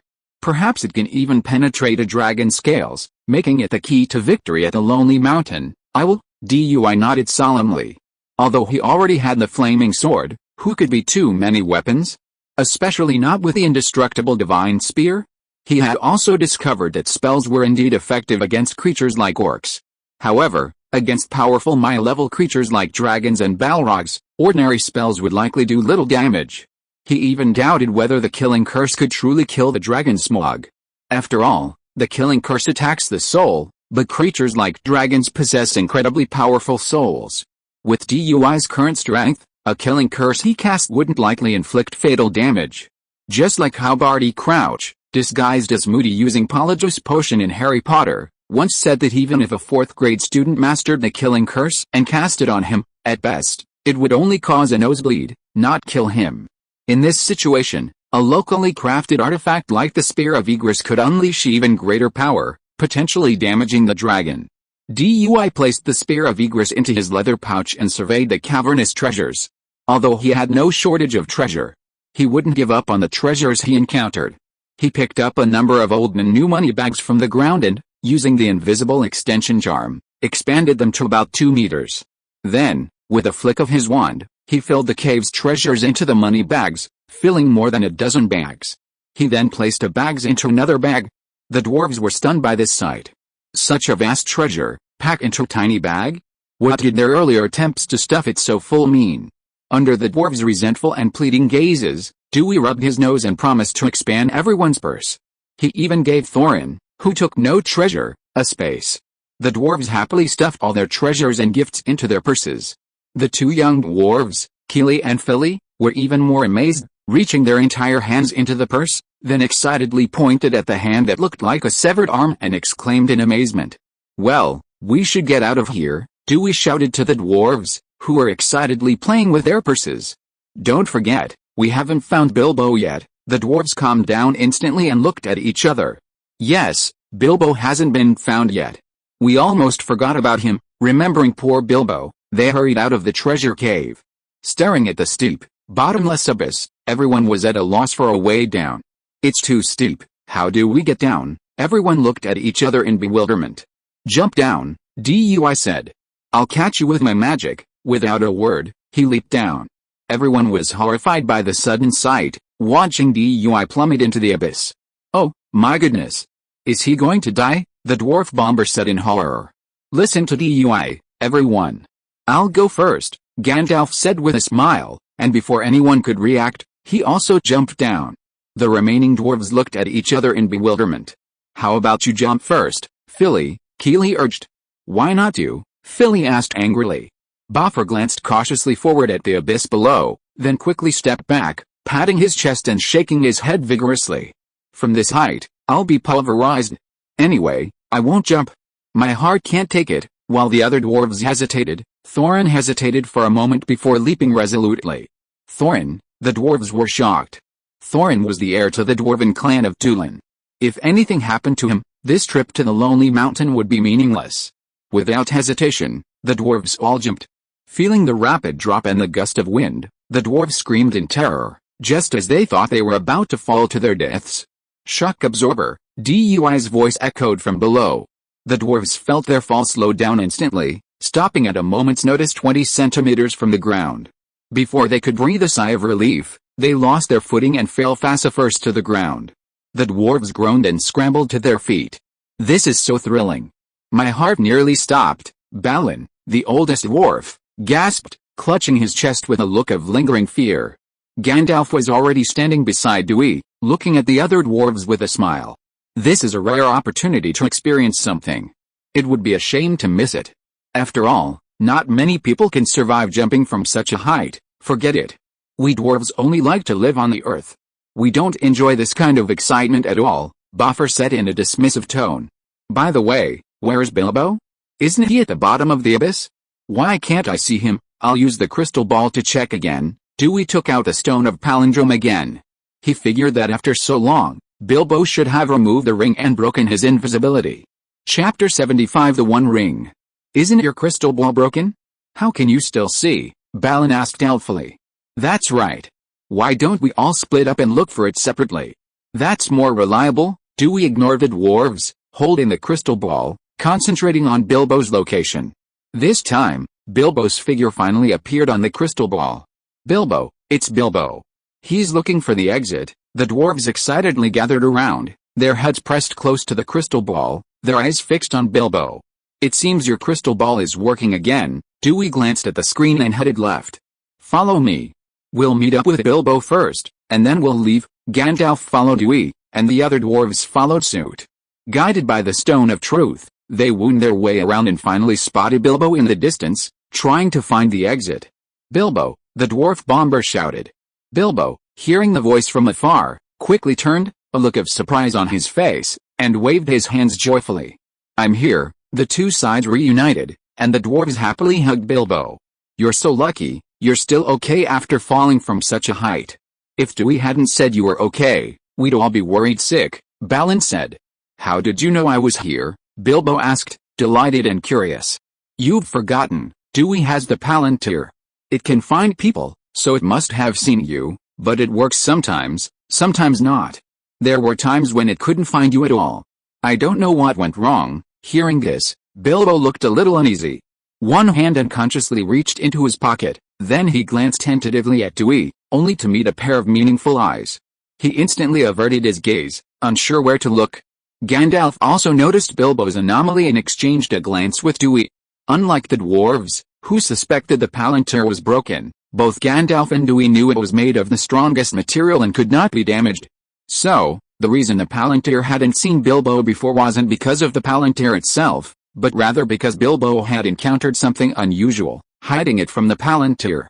Gandalf, though curious, had no desire to delve into Bilbo's adventures. As for Dewey, he'd already known about Bilbo's situation. So, they both tacitly agreed not to ask. This brought a mixture of relief and shame on Bilbo. Dewey, I just met. Bilbo hesitated. But before he could continue, Gandalf glared into the darkness across from him. Who is that? Shattered to pieces. A spell blazed from Dewey's hand, striking the shadowy figure. In the dazzling light, a hunched monster with pale skin and bulging eyes emerged. The spell struck the stone in front of it, shattering it instantly and sending the monster flying. Was that Gollum? The previous owner of the ring? Dewey realized. But before he could proceed, Gollum looked at Dewey in horror, then glanced at Bilbo with resentment, then immediately turned and fled into a rocky cave. What the hell is that thing? It doesn't look like a goblin, the dwarf said in surprise. Bilbo, did you see it just now? Yes, Bilbo nodded hesitantly. He said his name was Gollum, and he feeds on fallen goblin corpses. He's a little off-kilter and talks to himself a lot. I played riddles with him to buy time, and finally found a chance to escape. Wow, it's the talking monster. What a shame our magic didn't kill it, and it got away, the dwarves lamented. Well, forget about that. We have to find a way out of here, Gandalf interrupted. Looking at Dewey. Dewey, please lead the way. Dewey glanced at the crystal ball in his hand and nodded. Let's go, let's get out of here first. Guided by the crystal ball, they successfully found an exit and reached the other side of the misty mountains. Finally, the dwarves cheered. Dewey tucked the crystal ball back into his leather bag and took out a purse, handing it to Bilbo. This is my enchanted purse. It has 2 cubic meters of space. I've already filled it with some of the treasure I recovered from the goblin cave, and there's still some space left. You can put any extra luggage in there to make things easier. Bilbo took the purse, opened it, and was amazed and touched by the large space and dazzling gold, silver, and jewels inside.